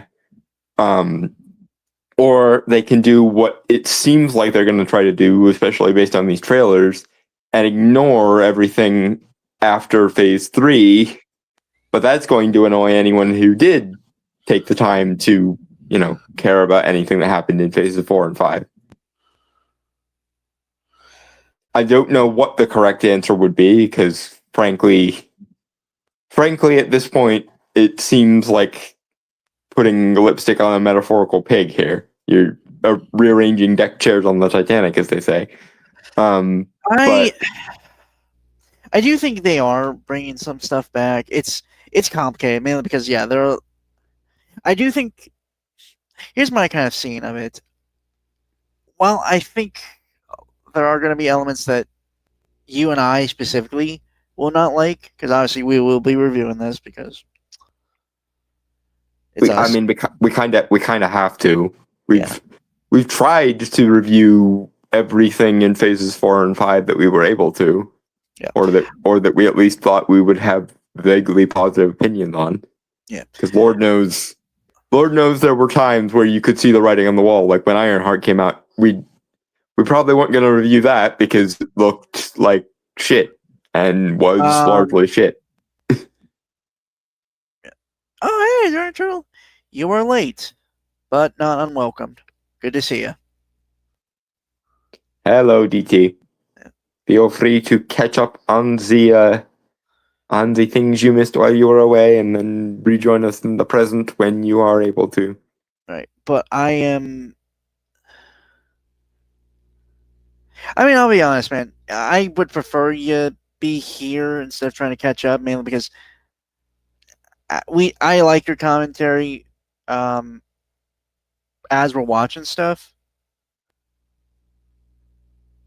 I'm doing fine. I am moving like a month and a half sooner than I thought I was going to be, so I am also fine, but very, very fucking busy as of late. Yeah. I'm just tired. Work's been kicking my ass, which I'm sure you can relate to. But ultimately, like, if you want to go back and rewatch, that's, like, watch through double speed. I mean, to be honest, this is probably going to be our. Did we go silent? Oh, I can hear you. I don't know if DT is having issues. right after a comment, and then I've been busy of late. Oh. Okay. That's weird. I don't know if that's on our end. Yeah, I'm thinking DT might be the one having technical difficulties this time. Huh.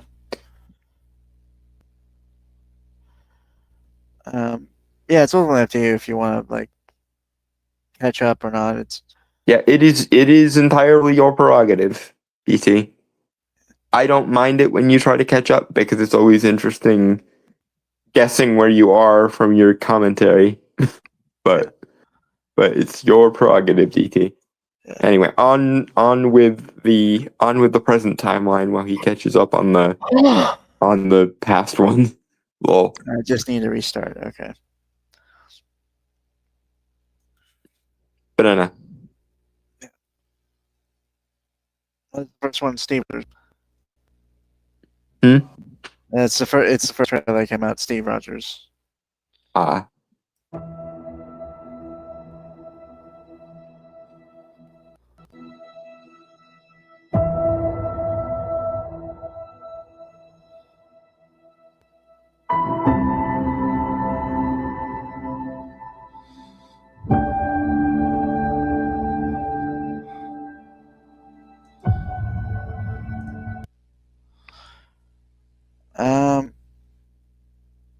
I got nothing.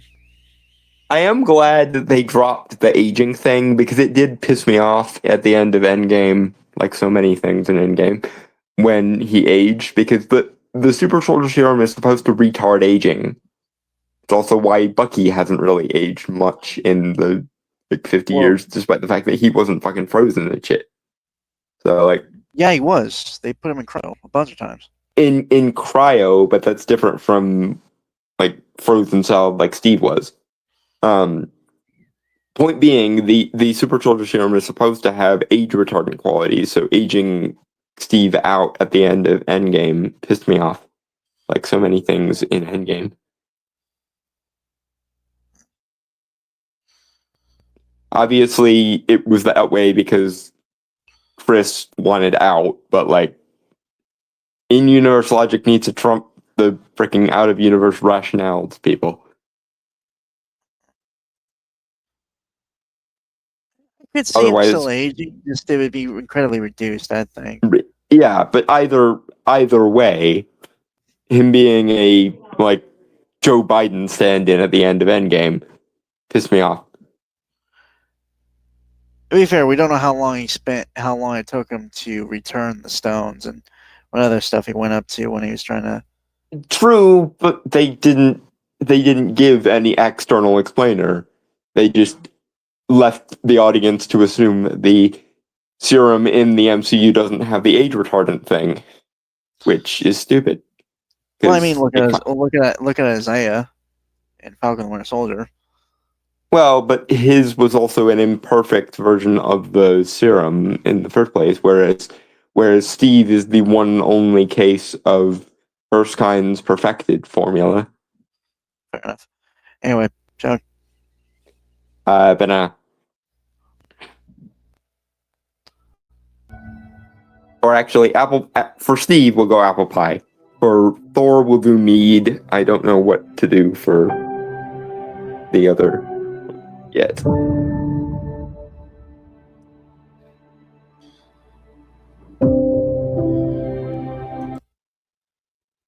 He has a kid.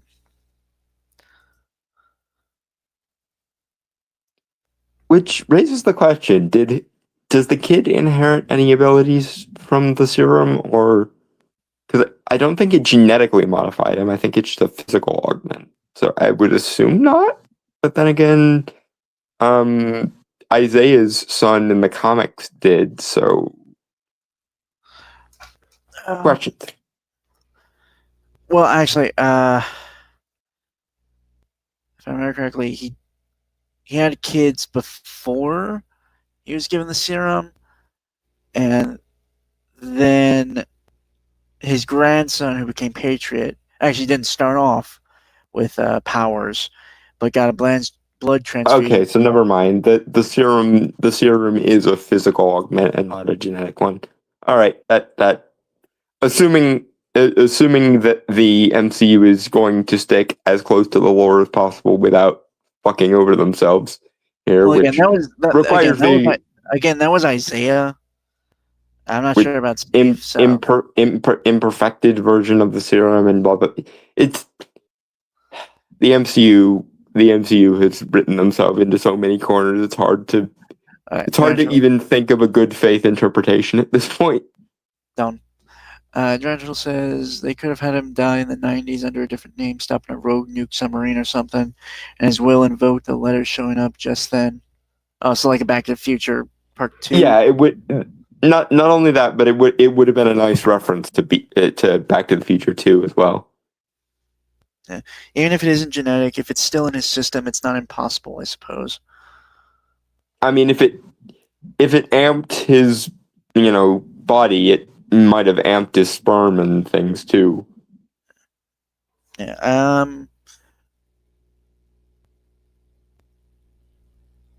Be fair, I don't mind this end for Steve, because it just feels somewhat earned for him. Although presumably this is going to be a different Steve from somewhere else in the multiverse, because no, it does seem to be. Unless they're retconning away the old man Bidenized Steve. I honestly don't know. Like you said, they've written themselves into so many corners with this. It's really hard to keep track at this point. And that's the biggest hurdle for Doomsday. Well, that and the question of after 5 years of middling to bad products sometimes, is the general audience. Because I don't think superhero fatigue was a thing at the end of Phase 3, but I think due to the lack of quality control in Phases 4 and 5, it might be more of a thing now than it was at the end of Phase 3. Doesn't mean they couldn't hypothetically win the audience back, but that's going to be hard to do, considering that half the audience paid enough attention to Phases 4 and 5 that they're at least going to want. They're going to want the stuff that they didn't like retconned away, and the stuff that they did like canonized. And the other half of the audience doesn't like anything that Phase 4 did for whatever reason. Phase 4 and 5 did, and want to basically pick up off from Endgame, which is what they kind of seem to be implying from these trailers. They're sticking with the Phase 3 ending instead of bringing She-Hulk and Sam and all those things that had mixed receptions in. Which does kind of annoy me, because while I didn't particularly like Kamala Khan and I still don't particularly like Riri, I do like most of what was done in Agatha all along with Billy, so it does kind of bother me that we're not going to get follow-up on that. Especially with Ghost Agatha hanging around him and stuff. But it also means no Werewolf by Night callbacks, which does piss me off a bit. Because that might be the best thing in Phase 4 and 5 altogether. I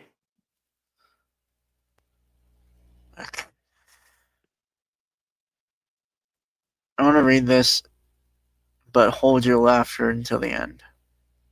Okay. Angel says Super Sperm sounds like a power from the Unsub podcast. They have a thing about everyone on the show getting a superpower, and they make up a drawback like post-nut clairvoyance. as a joke superhero team. Isn't there a joke spell book in D&D called the Book of Erotic Fantasy that literally gives you sex-based magic powers? That sounds like something that would exist in the Book of Erotic Fantasy.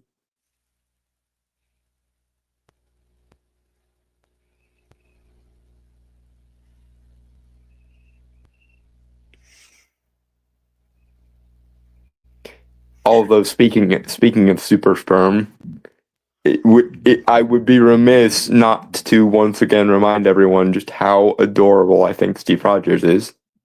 Alright. I think his power was to fly so long as they shout racial slurs, and I guess got to shoot powers from his nipple. Jesus Christ, those guys are unhinged. I've seen clips of them, and they're funny as hell, but I feel like that kind of stuff should belong in like Gen V. It does give very frat bro vibes.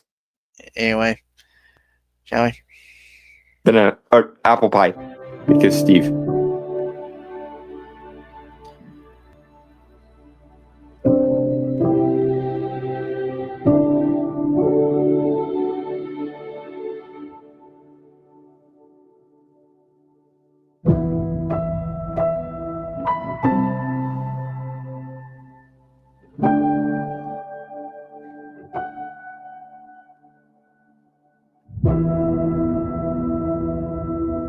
December 18th. You know, I kind of dig the countdown clock. Although to me that kind of would made more sense with Kang, but Yeah, it's again although in Marvel's defense that one was Jonathan Majors' fault, not theirs. from what I wasn't he acquitted of that shit or Doesn't matter. They already bought him out of his contract. I'm pretty sure. That's the whole reason they moved to Doom, because in his contract, Jonathan Majors is apparently the only person who can portray Kang, which is why they had to move to Doom at the last second.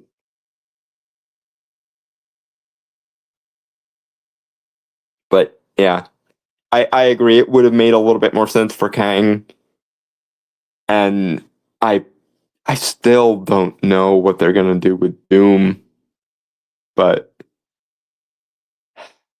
I suppose we can hope for a desperate last minute Hail Mary. One last go. Why not? inside the accusation of or rumor is often enough, sometimes enough to get you lynched, in fact. Yes, it is. I am grateful that we no longer live in a lynch mob culture. Exactly, because to quote Technical Boy from American Gods, hanging a black man from a street is not a good look anymore.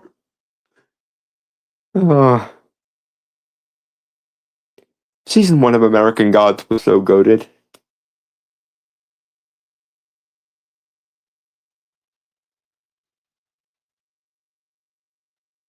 The rest of American Gods can go fuck itself, but the first season was goated.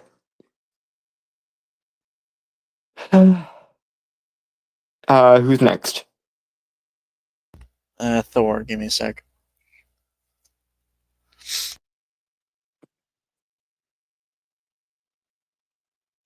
It was still loading, so.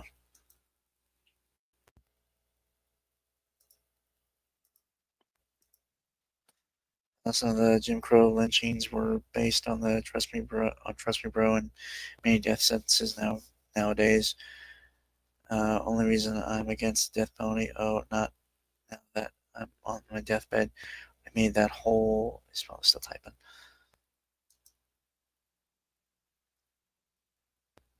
I'm against the death penalty both because we get it wrong sometimes and because we need to find an execution method that doesn't hurt quite so much. Killing a man. Yeah, I'm sure there is a peaceful way to do that. Well, but Do you know what the actual death penalty chemicals do? Because there have been people No, who have. don't. What I'm saying is, I just, if you are literally sentencing a man to die, I don't think peace is really considered that all that much. I'm not saying that's a good thing. I'm just pointing that out as a fact. Right, but that to me is part of the problem, especially because what the actual current death penalty drugs do is I'm fucking aware horrifying. I'm aware of the lethal injection and how it isn't actually fucking peaceful. Again, that's why I said what I said, because no one actually considers that. I'd feel a lot better about the death penalty if we didn't inflict equal or greater amounts of pain on the person we used it on than they inflicted to earn said death penalty in the first place. So, like, if murder is bad enough that you want to get rid of the murderers, then you might not want to gleefully engage in retributive bullshit. Anyway, is what I'm saying. I don't care. So yeah, this is a Thor trailer, which I honestly think is a better one because it actually has some substance to it. I think this is the best of the three. Yeah, the best of the three that I've seen. Yeah, this is definitely the best of the bunch. Though it raises questions that we will go into as we go. Mead. Father, all my life I have answered every call to honor, duty, to war. But now fate has given me something I never sought. Okay, and now comes the question: who the fuck is he praying to? Odin is dead. Like, he died in Ragnarok. It was very, very specific, like, that he is no longer. Well, he's in Valhalla, so I assume they could still. Okay, fair, I guess. I didn't think of the Valhalla thing. Really? Like, actually, yeah, Love and Thunder didn't really. Never mind. That's fair. They didn't do anything with it. It was a post-credit scene. So I apologize for having forgotten what amounted to a 5-second credit scene, and you would think that would matter more considering, one of the villainesses was the goddess of death, who was normally in charge of one of the Norse afterlives. Also, it's especially weird when you consider that Valhalla is supposed to be Odin's feasting hall. So was it empty before he got there, or what the? Never mind. I don't know, man. These are the kind of questions you should hire someone to fix in your scripts, guys. It doesn't have to be me. I would gladly do it. In fact, I would probably do it for free just so that movies could be less shit. But someone has to give a damn about the in-universe logic thing. You done? Mead. Yes, Mead. Hold on. I want general saying stuff. Okay, Middle Ages went the opposite direction. A cult that took over a city for a year. Surviving leaders were killed slowly over the course of an hour. Actually, rather perceive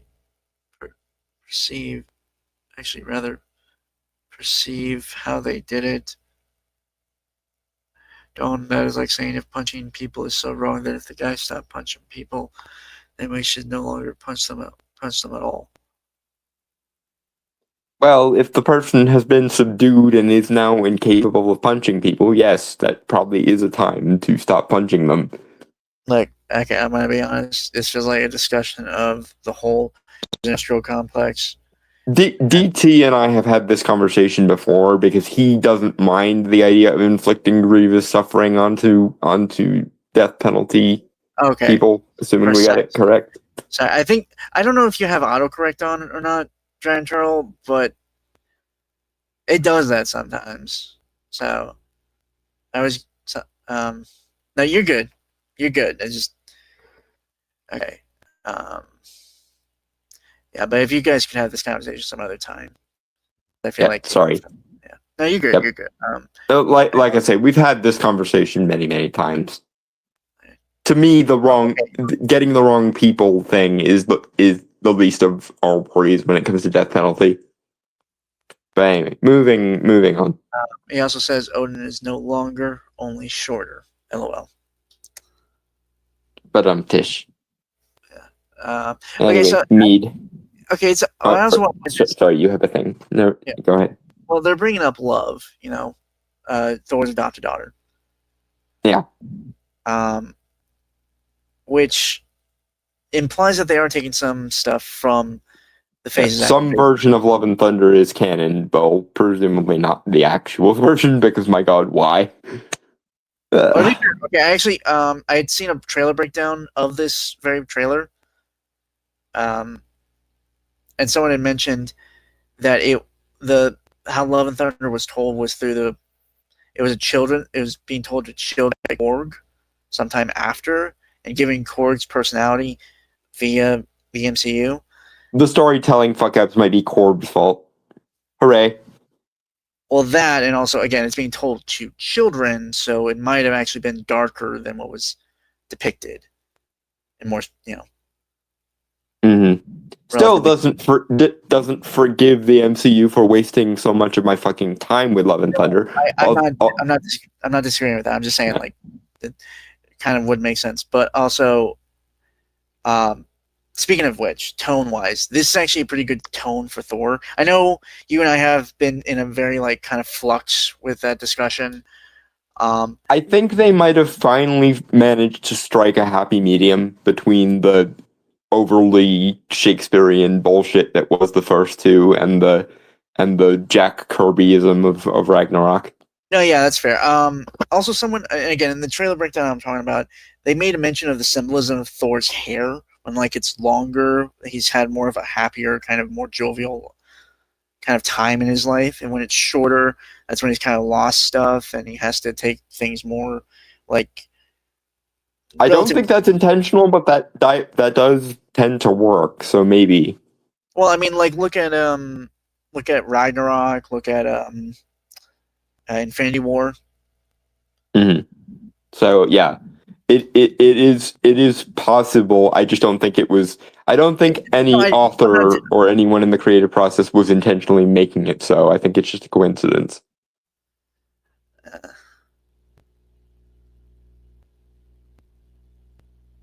Now, mind you, I might be wrong. There might be a future where we watch the director's commentary for Doomsday, and someone makes it a point to change Thor's hair according to his lifestyle. But I don't know. I don't have much faith in the idea that that's an intentional choice. I think it's just a coincidence. I don't deny that, but also I think it's just interesting because you can't really tell. Yeah, no, it's a good idea. It's just, I don't think it's an idea that anyone making the movie had. Is all. I'm not disagreeing. I wasn't just. Okay, Giant Turtle. Man, they really butchered Korg in the MCU. He's the rock guy supposed to be from Planet Holt, right? Just making sure we're talking about. Yes, yeah, you're right. Yes. Also, the guy who was Enchantress's executioner in Earth's Mightiest Heroes. Yes, Scourge. That. They wanted to give Carl Urban a cameo, so they gave Carl Urban a cameo. The weird thing was in Thor: Dark World, he was Fandral. Fandral, the pretty boy of the Warriors 3. Mm-hmm. I think Scourge probably fits him a little better. Hi, baby. I also found out that the girl playing Love is Chris Hemsworth's actual daughter.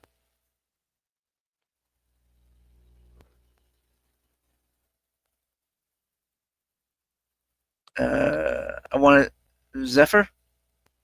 Yes. Okay, I wasn't sure if it was Charlie or not. No, Charlie is a little golden cat. To be fair, I don't think I've ever seen him on screen, so I wasn't sure.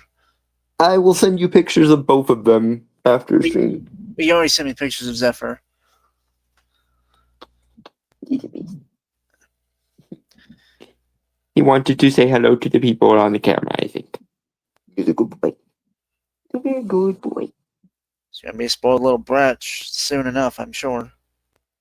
Oh, he already is. It is not even a question. He was spoiled within like 3 days. Yeah, that tracks. I Anyway, take care of my cats correctly. Don't they, Bruce? anyway. Moving on. Yes.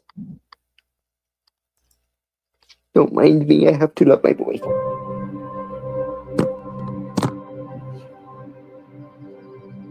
A child. A life untouched by the storm. Lends me the strength of the old fathers. So that I may fight once more. I think it's interesting that you have a god of that you have a god praying to other gods to give him strength. That's not unusual in polytheism. No, I know. I'm just saying, like, from what we've seen of Thor. Yeah, the lesser gods almost always pray to the higher ones. Like there's moments in the Titanomachy and the Giantnomachy where the Olympians will pray to the primordials like Gaia and Uranus and what have you. Right. Also, I do want to point this out. Heimdall and Thor in Infinity War have asked the Allfathers for strength or power to be granted to them in times of need. So again, this still fits and tracks. So yeah, kind of disproving. Like I said, it's a thing in polytheism, and you could argue it's still a thing even in the henotheism of Judaism because the angels will ask for strength from God and what have you. So yeah, it's a thing. Yeah. And that reminds me, they did that in Husband Hotel season 2, didn't they? Where Sarah goes to pray for guidance with regards to the war, both to the speaker when the speaker's actually standing there, but also in the finale after Vox shoots the gate off its hinges. She says, "I need to go and pray on this." But people also pointed this out. Again, like the trailer broke. Well, not just people I'd seen talk about this trailer specifically. That it is, as the idea of saints, they would intercede on your behalf to God. Yeah, fair enough. There's that too, yeah.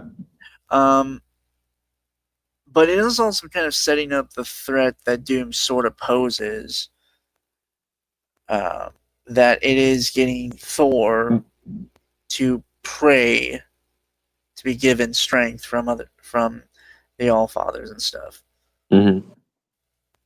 I don't know how you feel about that, but no, it works. It's just I don't have faith in their ability to portray Doom properly or even try to, because I am still of the mind that says they're going to make Doom into an alternate Tony Stark, and that will ruin the character to a significant degree. I am begging. I am praying that I am wrong, but it seems the only logical course of action they have to them, given that they decided that RDJ needs to play Doom. And that makes me sad, but unfortunately, it's not my fuck to unfuck. So, all right, shall we? Mead. Defeat one more enemy and return home to her. Not as a warrior, but as warmth. To teach her not battle, but stillness. The kind I never knew. Please, Father, heed my words. Again, it finally seems like they know how to fucking write Thor for 5 minutes. It's a shame that this will probably be the last time we see Chris Hemsworth in this role. It feels like he's really giving his all, like even more so than in the first time he like the first movie for this one. Like, you know, obviously, The like same thing. The same thing was kind of true of Catherine Hahn and Agatha All Along, because apparently she retired from acting after Agatha All Along. really. I'm hoping she'd come back for the sake of being Ghost Agatha in future MCU projects. But yeah, according to her, she kind of wants Agatha All Along to be the bookend of her career because she feels like she could never do better than it. Which, as a fan of Agatha All Along, I can totally see. But as a fan of Agatha All Along and a fan of Catherine Hahn's version of Agatha Harkness in general, I want more of her, and therefore I'm of two minds on this. I understand the logic because you did give a pretty amazing performance and in a starring role and everything in Agatha All Along. But also, That's as a kind of fan weird. of Agatha, I want more Agatha. So That's kind of weird because I'm looking at her IMDb page and she has stuff that's come out in. she might have changed her mind, but that was at least something she was saying at the time, was that she thought that Agatha All Along was like her magnum opus and that she felt like she could retire after it. I don't know if she changed her mind or if that was just PR or what, but I also apparently she's 52 years old. yeah. I'm not. She looks far younger. Like I would assume, like early to mid 40s. Yeah, she does look young for her age, yeah.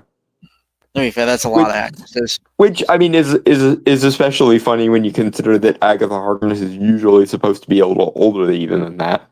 Mhm. I think if the MCU existed in like the 80s or 90s, I would cast B. Arthur, who played Dorothy in Golden Girls, as Agatha. If it were up to me.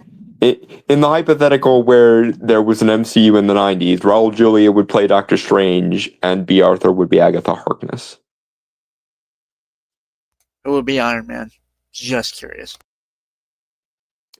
That is a very, very good question, and I don't exactly have. Actually, you know what? Fuck it. Rick Moranis.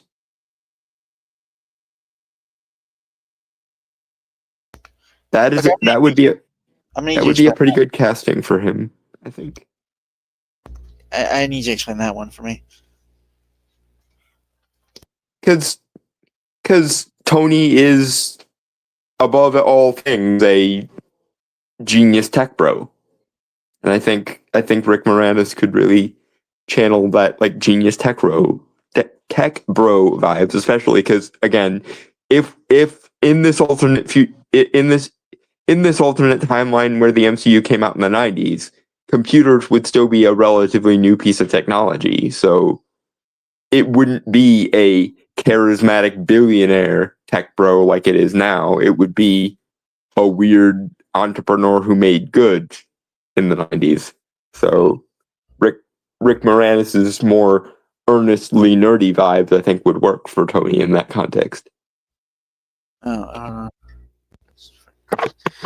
Okay.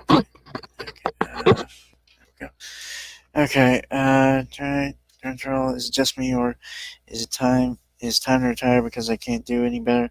Like saying I'm 30 now. Time to die before I start getting old. On the other hand, DT, I have seen many creative individuals, both actors, writers, and directors, who push themselves to do more after their prime, and it only ends up crippling their legacy. So I am more sympathetic to that mindset because my fucking god, do I wish Neil Gaiman had stopped writing in the mid 2000s. My god, do I wish that so many other creatives stopped working before the woke mind virus happened. So as annoying, I get where you're coming from, but as annoying as that kind of sentiment is, we would be living in a better world if creatives were able to say enough is enough when enough was enough. we would be spared a lot of current day fuckery if writers and actors and other assorted creatives just learned to to get out while the getting's good instead of waiting until they're crappy simulacrums of their own past self. Okay, this is the one that took the storm, pun not intended. But ching. Regardless, Yeah, it's the most recent one that came out like a few days ago, I believe. Yeah, which shows the X-Men. I understand why the fandom reacted the way they reacted to this, but as someone who always thought that the Fox X-Men movies were largely shit, I don't feel as much of a connection to this. I think most of my mileage has already been covered by Deadpool and Wolverine. I don't need much more than that. Although having said that, I wouldn't mind seeing Kelsey Grammer as Beast again, because that casting was that part of the story was cut off way too soon. Kelsey Grammer is perfect casting for Beast, and I want him to play Beast as often as he can for the rest of his fucking life. Kind of like how I desperately wish somebody would give Guillermo del Toro enough resources to do Hellboy 3 while Ron Perlman is still alive. Alright, moving on. Yep. Foods related to the X-Men, I'm trying to think. I can't think of anything. The only thing that's popping in my mind is the mustard and bigotry thing from that awful, more modern one, and I don't want to do that. I was gonna say, I think it's like the iced Coca-Cola scene from X2. With Bobby freezing it solid with powers. Not freezing it solid, but chilling it because it was like warm soda or room temp. Yeah, but X2 was ahead of its time too, which reminds me, I hope to fucking God they bring back Nightcrawler, because Nightcrawler's story is still okay. And that makes me slightly more optimistic now, even though again I still think that the weird devotion a lot of people have to the Fox X-Men movies is weird. I have it's complicated for me.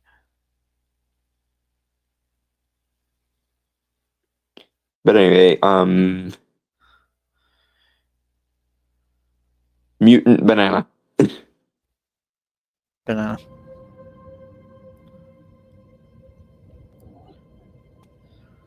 Death comes for us all. That's all I know for sure. The question isn't, are you prepared? Okay, proper Magneto has returned. I am slightly more optimistic now. Still don't really care, but Ian McKellen, man. Ian McKellen is, to paraphrase Cinema Wins, Ian McKellen is all the way the win ding. And he is my Magneto. Apologies to Michael Fassbender, but Magneto, you ain't. I think a young. I don't understand why they made him an American. Even timeline fuckery can't explain why elder Magneto has a British accent and younger Magneto is an American for no good fucking reason. No, that's not American accent he's doing. He's actually, I think he's Irish, right? Or Scottish? Like Fassbender? I think so. Yeah. But anyway, I am, despite again not caring one way or the other about the Fox X-Men movies and thinking mostly they were the only thing the original well, I shouldn't say the only thing, but one of the main things the X-Men movies from the early 2000s were good for being known for is their casting. Their casting was perfect the first time. it had some misfires, but The only one that makes my eyebrow raise is the Halle Berry as Storm one, and that was mostly because she was a big name at the time. I think we both agree that Angela Bassett could have and should have been a more comic book and show accurate Storm. actually, he's okay. So Durantral says this. To be fair, accents can shift, especially with active effort. Like if he was based out of America now. Also, shouldn't you have a German? Actually, fun fact: he's actually Polish. Magneto is Polish. He's not from. He's a Polish Jew. Yep. So technically, he would have a Polish accent more than likely. So. Which, honestly, I wouldn't mind seeing that in the next iteration of the X-Men if they do another one. Hi, baby. What are you doing? What was the point of that? You crawled all over me just to up down again. What was the point of that? You silly boy. He's a good boy, though. It's so fucking weird you doing a baby voice. I am sorry. I spoil my kittens. This is an established thing. It is known to I know that. It's just it's weird. I've never heard you ever do that. Well, most people are not my babies. My kitties are my babies, so there. Not in the unnecessary parental way a lot of people mean that, but my point is they are little cute things, therefore I use little cute voice for them. Anyway, Banana? Or did you have something else to add? I'm not going to disagree with you on the Fox X movies. Well, I think they kind of, along with like Blade kind of being the starter and them kind of helping push a little more for the superhero genre in its early days. Mm-hmm. I do agree, like, yes, they're a bit overblown and could have gone a little more.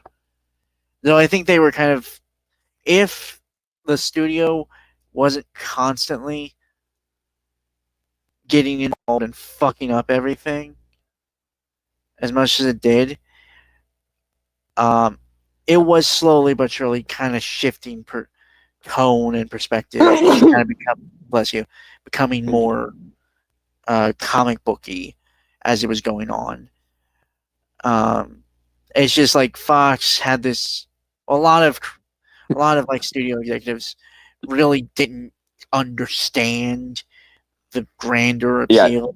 We have to turn these weird comic book things into generic sci-fi franchises, otherwise who will watch them? Yeah. I'm not gonna lie. Okay, so I got a TikTok, not big or anything. It's not even under the alias I use for the podcast and stuff. But I can't use it for spiritual reasons because I don't really fancy being frozen from the inside out.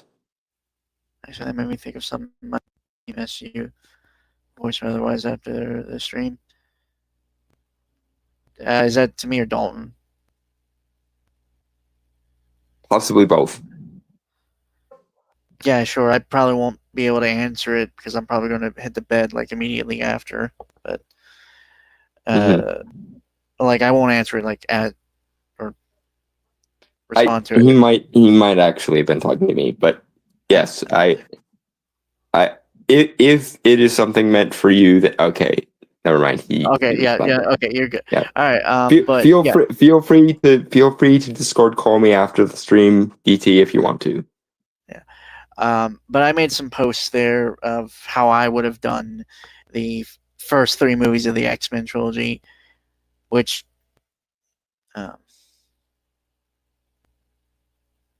okay, then no, I'm good. I barely understand most of the stuff Dalton explains to me, and he dumbs it down greatly for me, so I'm good. I don't have to dumb it down quite so much, but yes, I do try to translate it in as basic terms as possible so you won't get confused. I'm always confused on, that. Anyway, you and DT have the same problem. You both are a lot smarter than you give yourselves credit for. Um, Because stupid people can't survive a 20-minute section of talking with me, let alone the multiple hours I've talked to both of you in the past. So like, you're smarter than you give yourselves credit for, and or I might be dumber than I think I am, which is probably also a little bit true. yeah, I kind of pitched rewrites of the first trilogy, which followed more closely. Well, honestly, it was kind of based off the X-Men I'm most familiar with, which is X-Men Evolution, which is what I grew up watching.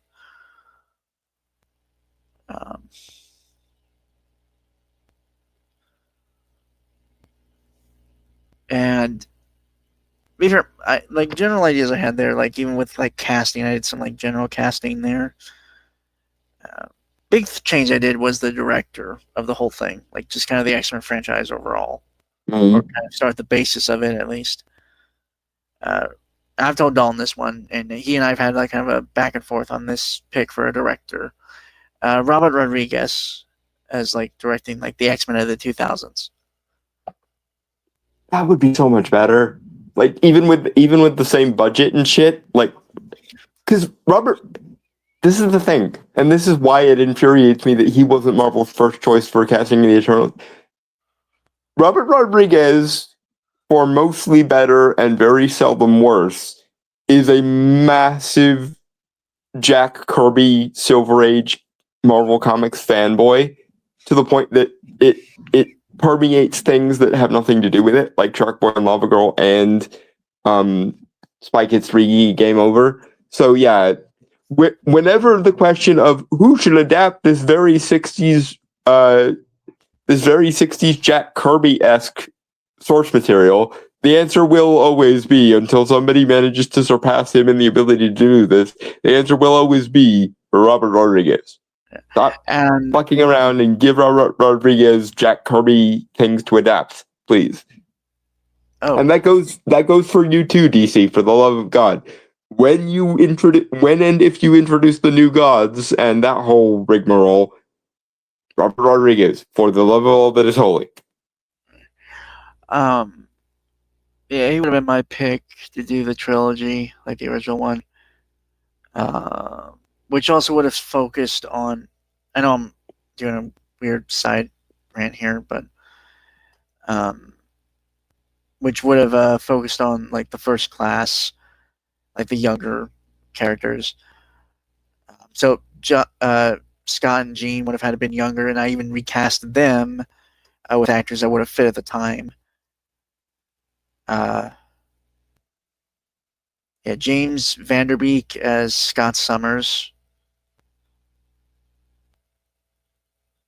For those who don't know, that's the guy I think played Dawson on Dawson's Creek. Mm-hmm. And Kate Winslet, like young Kate Winslet as Jean Grey. Who would you get in my hypothetical MCU of the 90s universe? For X-Men? Or Yeah. Shit. Like early 90s casting, about like 10, 15 years before they actually came out. So that would have... Oh, that is a good question. Assuming in this hypothetical that Marvel owns all their toys. Because this would have been before they sold them off anyway. If you said early 90s, then that would have been just after the era. Well, just after the big Claremont era. So they'd be fine for that. So fuck. I'd have to look into Also, do you have any opinions on my my casting for the others? As yet? No, they're good. They're good. Like, come on.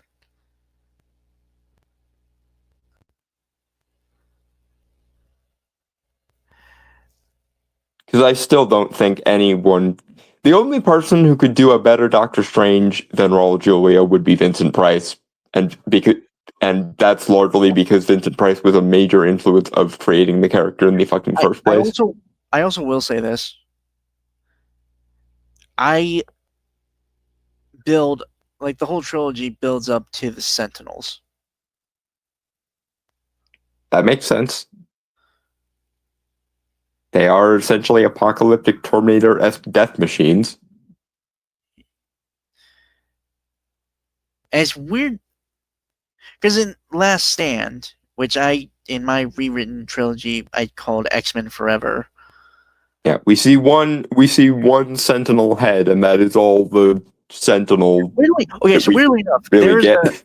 There was a game that came out between X2 and X-Men: The Last Stand, which was meant to be kind of a as like a connectiveness to it. Mm-hmm. But honestly, I've looked into it. It feels more like it's written by Chris Claremont, by the way, like the script for the game, the story. Which would explain why it's so good, because Claremont knows X-Men so well that in a lot of people's mind, Claremont is X-Men. Yeah. Like, X-Men existed prior to Claremont, but for most X-Men fans I have ever spoken to, the first name out of their mouths when the topic of X-Men comes up is Claremont. Right. Which reminds me, I didn't get a chance to show you prior to the stream, but I did put the question omnibus you got me on the appropriate DC shelf. I will show you after the stream. Okay.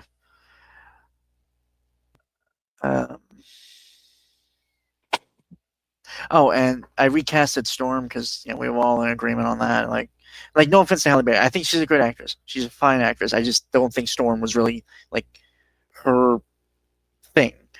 Well, and also to be fair to Halle Berry, they also didn't ask her to really play a comic accurate Storm. They changed Storm so that it would fit with her persona more so than they even asked her to do a comic accurate version of Storm, which I blame the directors and creatives more so than I blame Halle Berry, because she just did what she was asked to do. It's not her fault that what she was asked to do was stupid.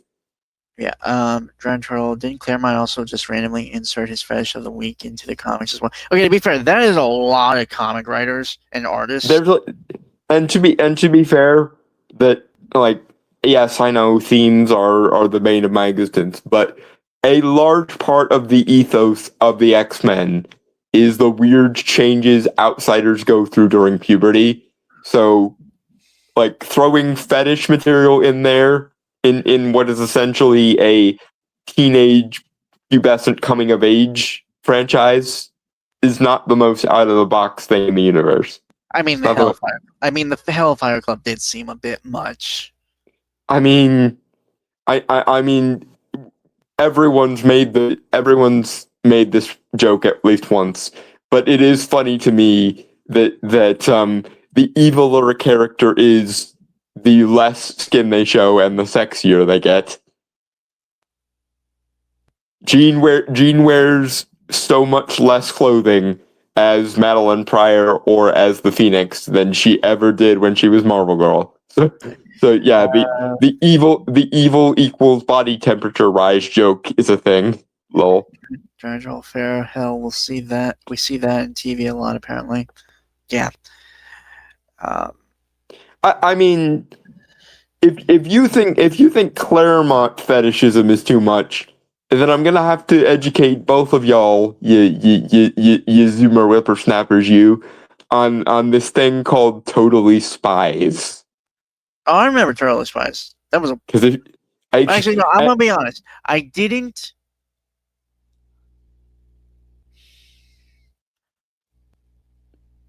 I didn't watch it as much as I did, mainly because I don't know. It never really got me as much. Anyway, I was a big fan of it, which probably should have been a sign early on that I was as gay as a rainbow. But yeah, if you think 90s Claremont is too much fetish, then my brother in millennialism get thee to an episode of Totally Spies, and then talk to me about how sexy Claremont is. Alright, honestly, not going to say people can't have it, but I have some irrational dislike of the whole magical puberty trope. Person gets powers or otherwise has extraordinary stuff happening to / around them at the same time as puberty. Oh no, I completely agree. I hate. We've been over this. This is that trope. There is one of the sub reasons of why I don't like the magic as like inherent power thing or magic as bloodline bullshit thing. I see your points, and I'm not going to disagree with it. I think, again, the issue always kind of stems from the handling of that trope more than the actual trope itself. Yeah, no one knows how to do it in an interesting way, and that's a large part of the problem. I also just knew about Claremont's fetishism secondhand from that superhero episode on Psylocke. I haven't finished that. Also, that is a great YouTuber, by the way. But yes, as fetishy as Claremont is, my threshold for too much fetish material is like anything higher than Totally Spies. As long as the amount of fetish in something is sub Totally Spies level, I usually don't even notice it. Can I propose a comics equivalent? Savage Dragon. Especially the later versions of it that Corrupt got into. Yeah. Or like Bimbos in Time is probably the Totally Spies of comic books if we're going with too much fetish. I've never heard that, nor do I care to. Anyway, I will send you Linkara's video on it. No, I will. I'm going to. Motherfucker, you do it. I'm gonna fucking unfriend. I'm gonna unfollow you on Twitter. No, you won't. You need to follow me so we can organize the show. God damn it! I have your phone, dude. I have your phone number. I can text you and shit. But yes, I am going to red pill you on the camp awesomeness that is Bimbos in Time. You do. All right, Drentel's interested. He said send him the link.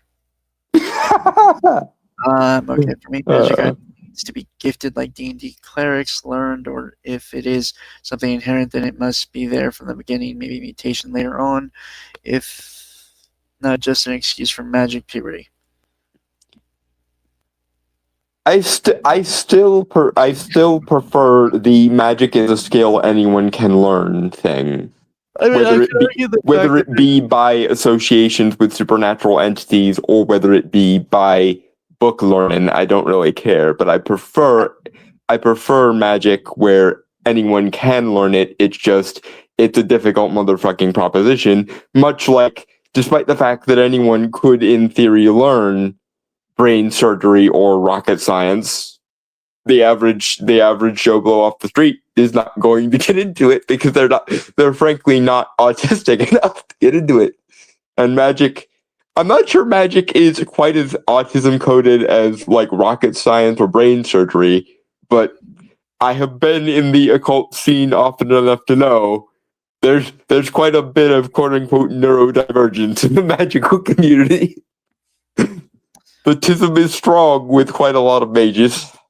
Okay, Drentel, I looked up what you typed in there, and I am disappointed. So that gave me an image, and it didn't live up to expectations.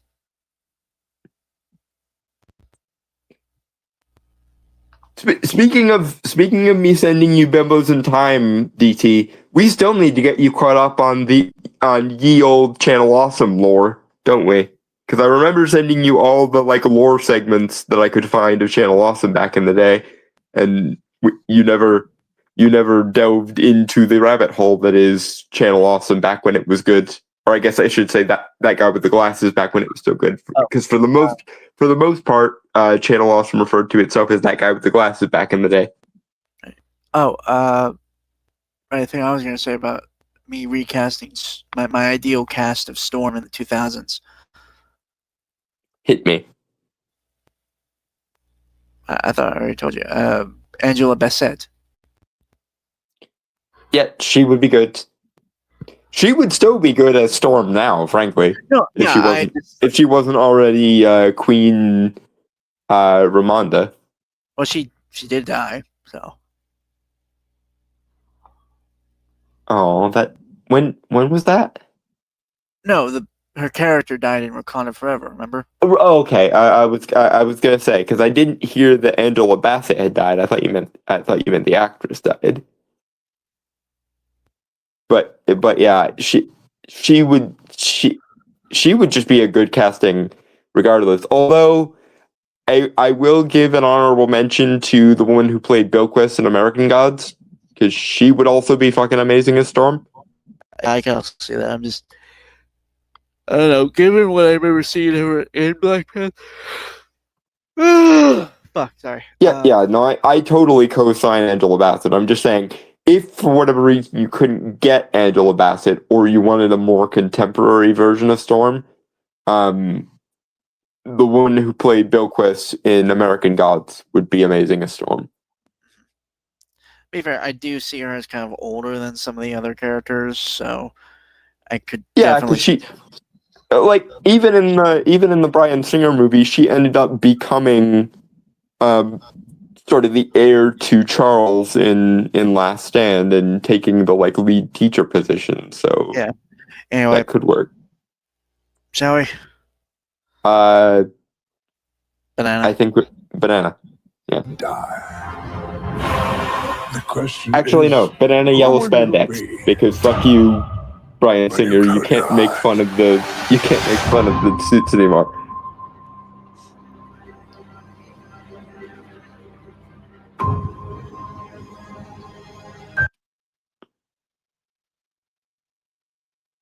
So yeah, Magneto and Charles totally gay for each other. Like that's just been like. I mean, Ian McKellen is literally gay, and Patrick Stewart is very progressive, so I don't think they would mind being shipped.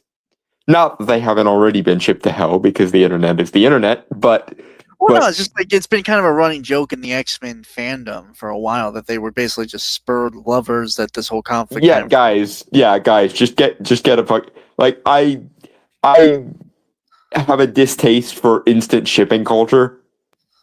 But when it's this obvious that y'all have been carrying mutual torches for each other since you were in your fucking teens, nah, you get a room. And frankly, as much as this would kind of be wokeifying it, not if it was written well, one, and two, like I say, Ian McKellen is actually gay, and Patrick Stewart, although I would be much less annoyed with him if he wasn't, is a very progressive dude. So I see no reason why we couldn't literally canonize the ship in Doomsday. If the actors are okay with it. I will say this. It sort of became more prominent to me when I was watching Michael Fassbender and James McAvoy in their movies. I will take your word for that. I have a very limited tolerance threshold for those two, so I haven't watched the reboot trilogy nearly as much as you probably have. And it's not even holding it against McAvoy or Fassbender, because I like them both in other things they've been in. It's just I don't think they were right for those roles. Let's agree to disagree on that one. But anyway, Yellow Spandex.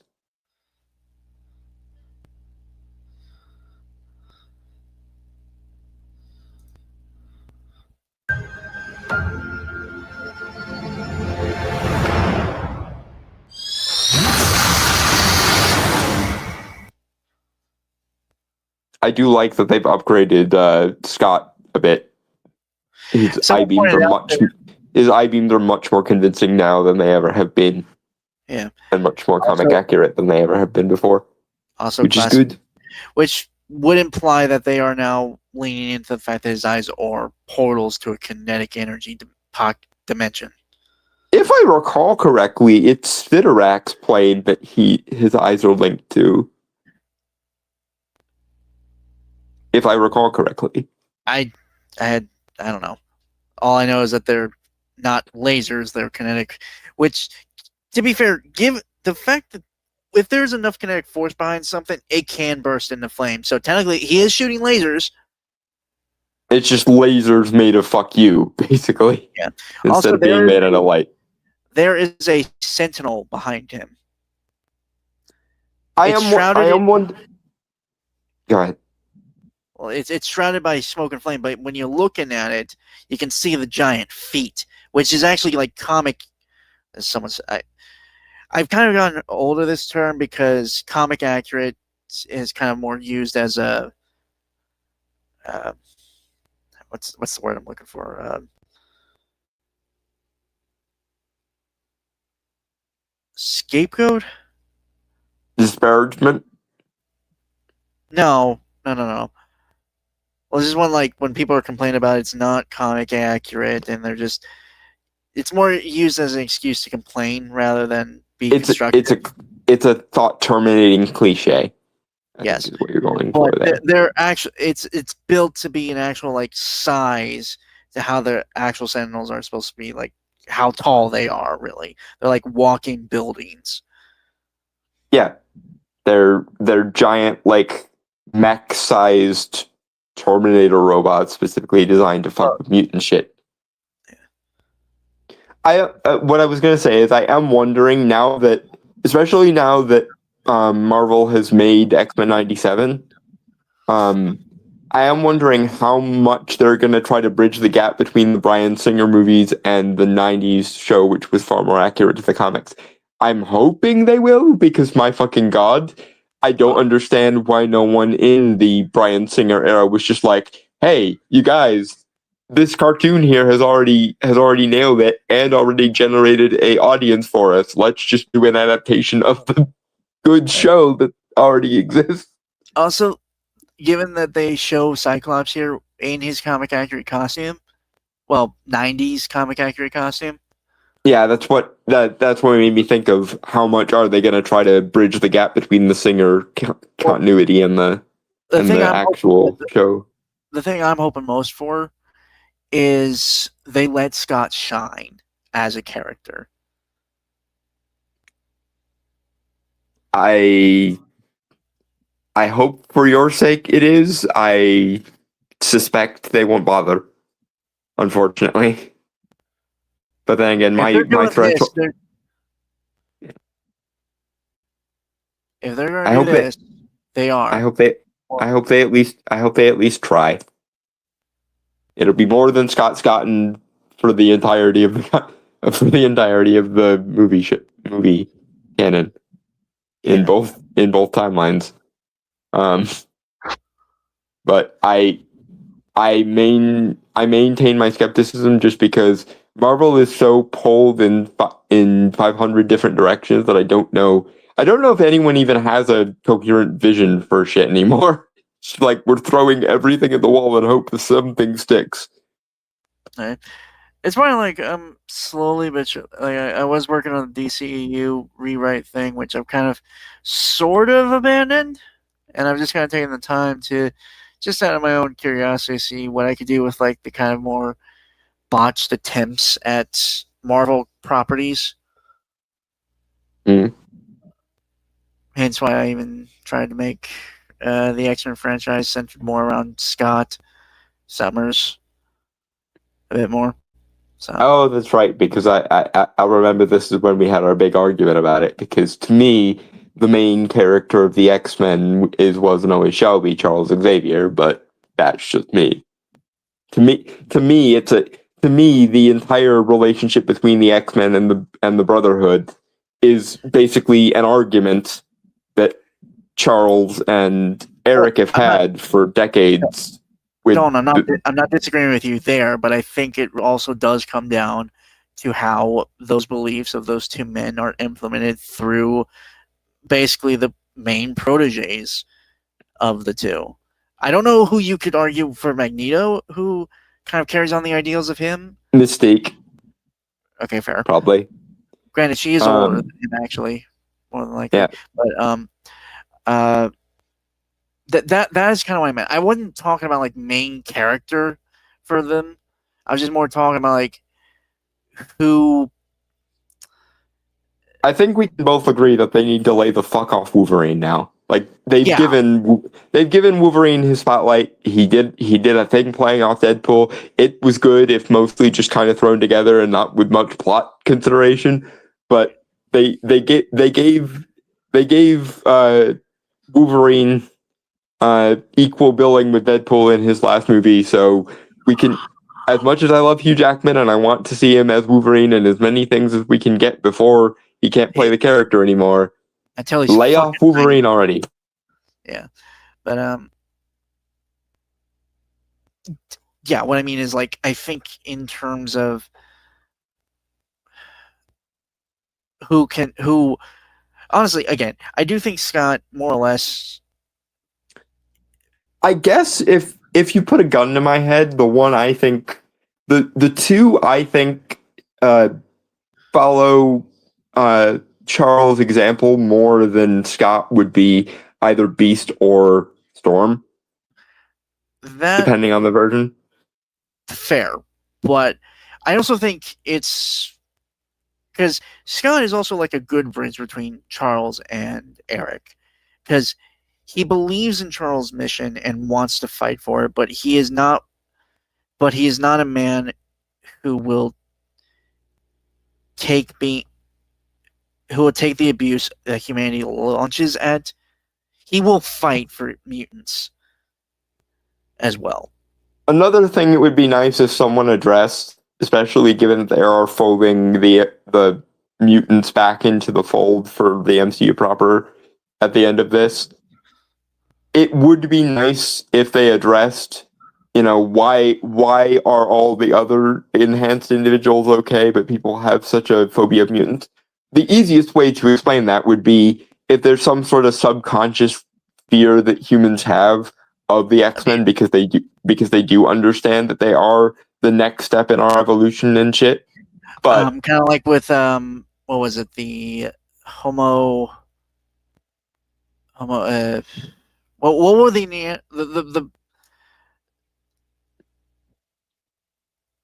you know what I'm talking about, like the ones that were kind of outbred by Homo sapiens, which is us, humans. the Neanderthals, I don't remember what the Neanderthal nomenclature was.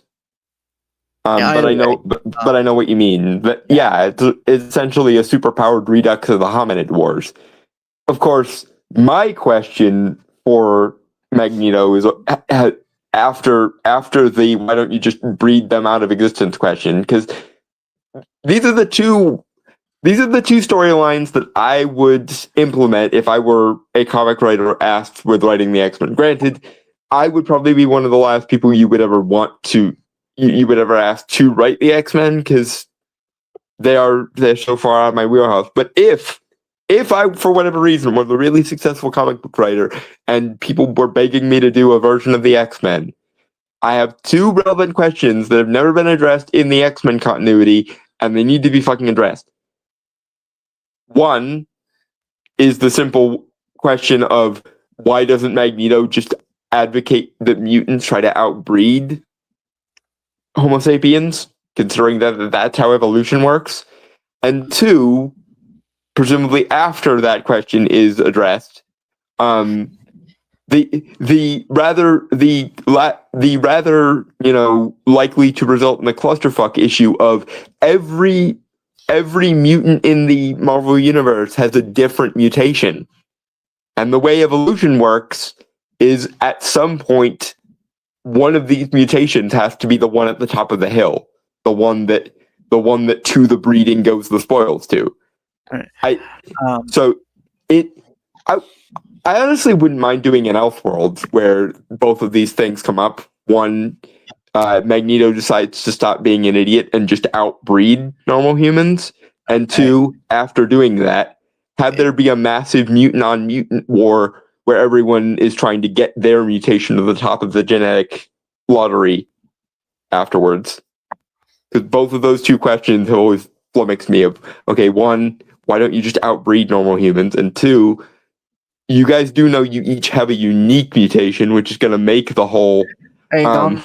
figuring out who's the next in line after Homo sapiens thing a little bit complicated. Well, John Charles bringing up the good point. How well do you think that would go? Dalton, the X gene is recessive, humans breed slowly, and don't like being told how to fuck. On the basis that most mutant powers... Wait, hold on. I think it was just like not part. The X gene manifestation seems to be individual. Not sure you can have a supreme one. But that's precisely why I think this conversation needs to be had, because each X mutation is different, and that's not how evolution works. But well, you can make the you know what? No, I'm not going to get into it. But in answer to your question, if I were Magneto, I would make the very obvious case of mutants have superpowers. Doesn't having superpowers turn it? It's maybe this is because I've been in the manosphere for a long time, but given how much various forms of maxing there is in the dating market and things, it would be child's play for someone as smart as Magneto to make the point, hey, girls and guys, fuck a mutant. Your children might have superpowers. Duh. Mutant maxing. Shut the... General, I think it's the same gene, just activating differently, like same computer, different software. That's also, stupid. I just want... Shut the... It may be canon, but if that's canon, that's kind of dumb. Okay, one, you're a eugenicist. What the fuck? Okay, you are speaking from a biased perspective. Also, I want to point out that I would also point out the reason that I think humanity doesn't like the mutants much is, given how the Marvel Universe works, they are not as receptive, like positively so, to heroes per se. Like oftentimes, true. There is of course the occasional J. Jonah Jameson who makes it their purpose in life to fuck with heroes. So yeah. I guess it's not entirely inexplicable that mutants get the shit. It's just it does seem like they get the shit more consistently and more vocally than other enhanced people do. I'm gonna be fully honest. I do think we've had this conversation before, even on stream. But I want to point this out. Like I've thought about this. Like even recently, I was thinking about this. Mm-hmm. Logistically, in my head, I have thought of like at the time the mutants started to become more prominent in the early 60s.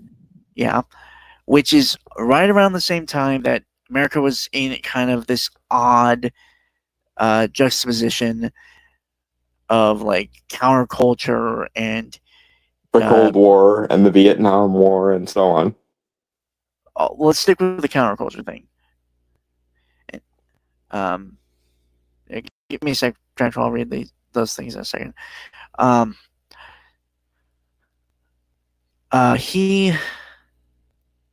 I genuinely think that, well, yes, by like older generations and a general sense, like overall general sense, yes, at first mutants would be hated, but given the counterculture, given the young children at the time, the given also the acceptance of things like civil rights and the post-AIDS crisis acceptance of gays and so on and so forth. Yeah, all that. Please let me. Sorry. No, you're good. You're good. I was trying to kind of help support your thought process. Is what I was trying to do. Sorry. No, it's helpful. Thank you. They would, again, I do think like older generations, especially the more ones that were not agreeable on those boomers. Boomers. Well, I was going to make an argument for like those in power and shit. Which would be boomers and silent gen is the thing. Yeah. But think after doing a lot of the stuff they had done in the comics that helped their image a lot. Specifically, like the efforts of the X-Men, primarily. Mm. I genuinely think that they would have been more accepted, again, by the younger generations. They would have had a lot more support, especially, again, in the time that they were coming out, which was in the Civil Rights Movement. Yeah. So, genuinely, like, don't get me wrong, I understand. They need to let mutants become normal, finally. Yeah. They need to stop thinking of arbitrary reasons why mutants are still on the back foot. But I hold on, to counter that argument. Yes, I do think they should be normalized. They should be accepted on a general standpoint, but I'm not going to disargue the point that let's be honest, there's bigotry. There's still bigotry. There's still I could see there being a backlash to the normalization of mutants, but that's not how the comics have ever played it, and that's part of the problem. I think if that was the context more often, where mutants are normal to like 70% of people, it's just that remaining 30% are a bunch of jackholes. But we should address some of what DT has said, because he's said a lot in the last couple minutes before we move on, especially because I'm pretty sure he's responding to some of my points or assertions about the whole why don't mutants try to outbreed humans thing, and I want to address those. Let me read them. I could see the mutants being different arguments, especially since look at some of the other heroes. Iron Man had Congress going after his suit. The old Hulk, enough said. Captain America is a war hero. Mutants are in part the what if 1 in every 10 people got power armor and a minigun? Do you feel safe as the 90%? This is how genes work through its epigenetics, where different genes can be activated, deactivated, pressed over, and etc. DNA isn't changing there, though. But yeah, for my power armor machine gun example, think how 40K treats psychers and the non-religious reason for why, if they lose control or are just a dick, who's going to stop me? Right, but again, the point I was making wasn't related to that. The point I was making is, given how much hypergamy and like looks maxing and money maxing and all the other assorted maxings of, like, look at the Andrew Tates or the Roosh V's or I'm trying to think of some other people who have this kind of vibe to them. My point is that, especially in a world where we have access to the manosphere, as much as mainstream media hates that, I am amazed. I'm amazed in general that Magneto didn't think of, well, if we're supposed to be the next iteration of human evolution, why don't we do what all the other fucking superior genes do and try to outbreed the non-competing genes? And if I were a mutant supremacist like Magneto, my first thought would be, hey, guys, women who want the best genes, do you want your children to potentially have superpowers? Is power not the ultimate aphrodisiac? I can understand some people rejecting it, but you and I both watch enough modern dating related content, DT. If superpowered mutants were suddenly a thing, there would be mutation maxing, and there would be. Hey, guys, if you want, look, I'm gonna be honest. I'm tired, and it is getting late, and we served hours for the podcast. Yellow spandex. I actually think that's pretty much it. Hold on. Let me see. Okay. X-Men will turn in Avengers Doomsday.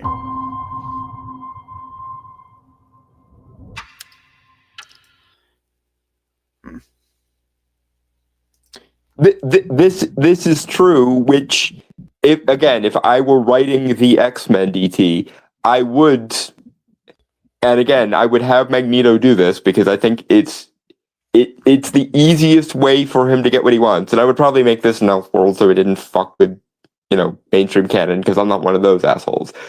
But I would, in relation to the second thing I brought up, the whole, if everyone's mutation is unique, then who makes it to the top of the hill and becomes the Genghis Khan of mutant kind? I could see there being, in addition to this, To be fair, in addition to Magneto saying, "Hey, let's outbreed the normies," and also selling mutant lovers on the basis of your children might get superpowers.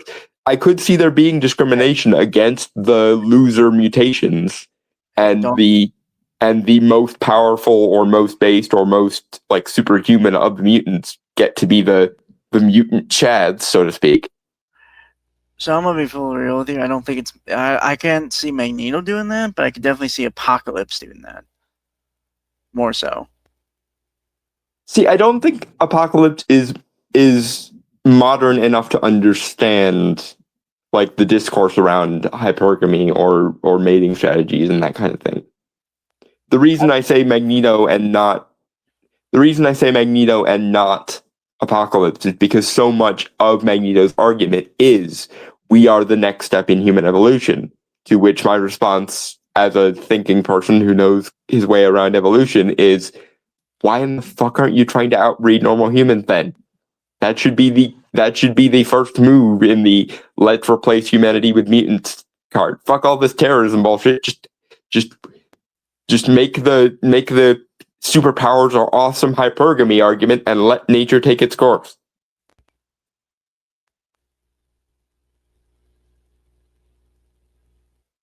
It's like you're trying to win in so many ways that are counterproductive, Eric. Why don't you go for the obvious and like least effort, like the most automatic and least effort one? It's just superpowers are awesome. Superpowers are a kind of power, and power is the ultimate aphrodisiac. Ergo, outbreed the humans.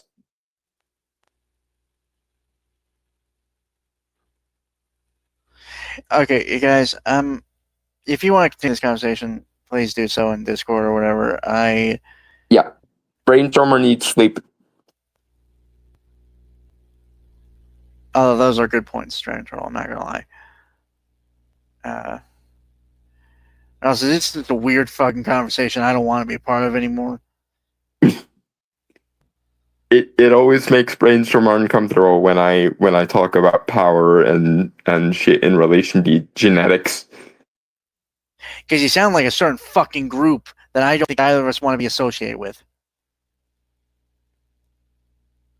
Okay, I'm going to say probably the most controversial thing I will ever say, and then we can stop the conversation. Eugenics by itself is not wrong. Forcefully sterilizing or murdering people is wrong. If you can engage in eugenics without forcefully sterilizing or killing people, then I think eugenics is fine. It's just knowing the way evolution works and using that to your advantage. Fair enough point. Still a weird stance, but fair. Anyway, with that, folks, on that fucking note, I want to say goodbye, adios, aloha, auf Wiedersehen, sayonara, peace, cheers, and fuck conscientiously, or fuck off. But tish.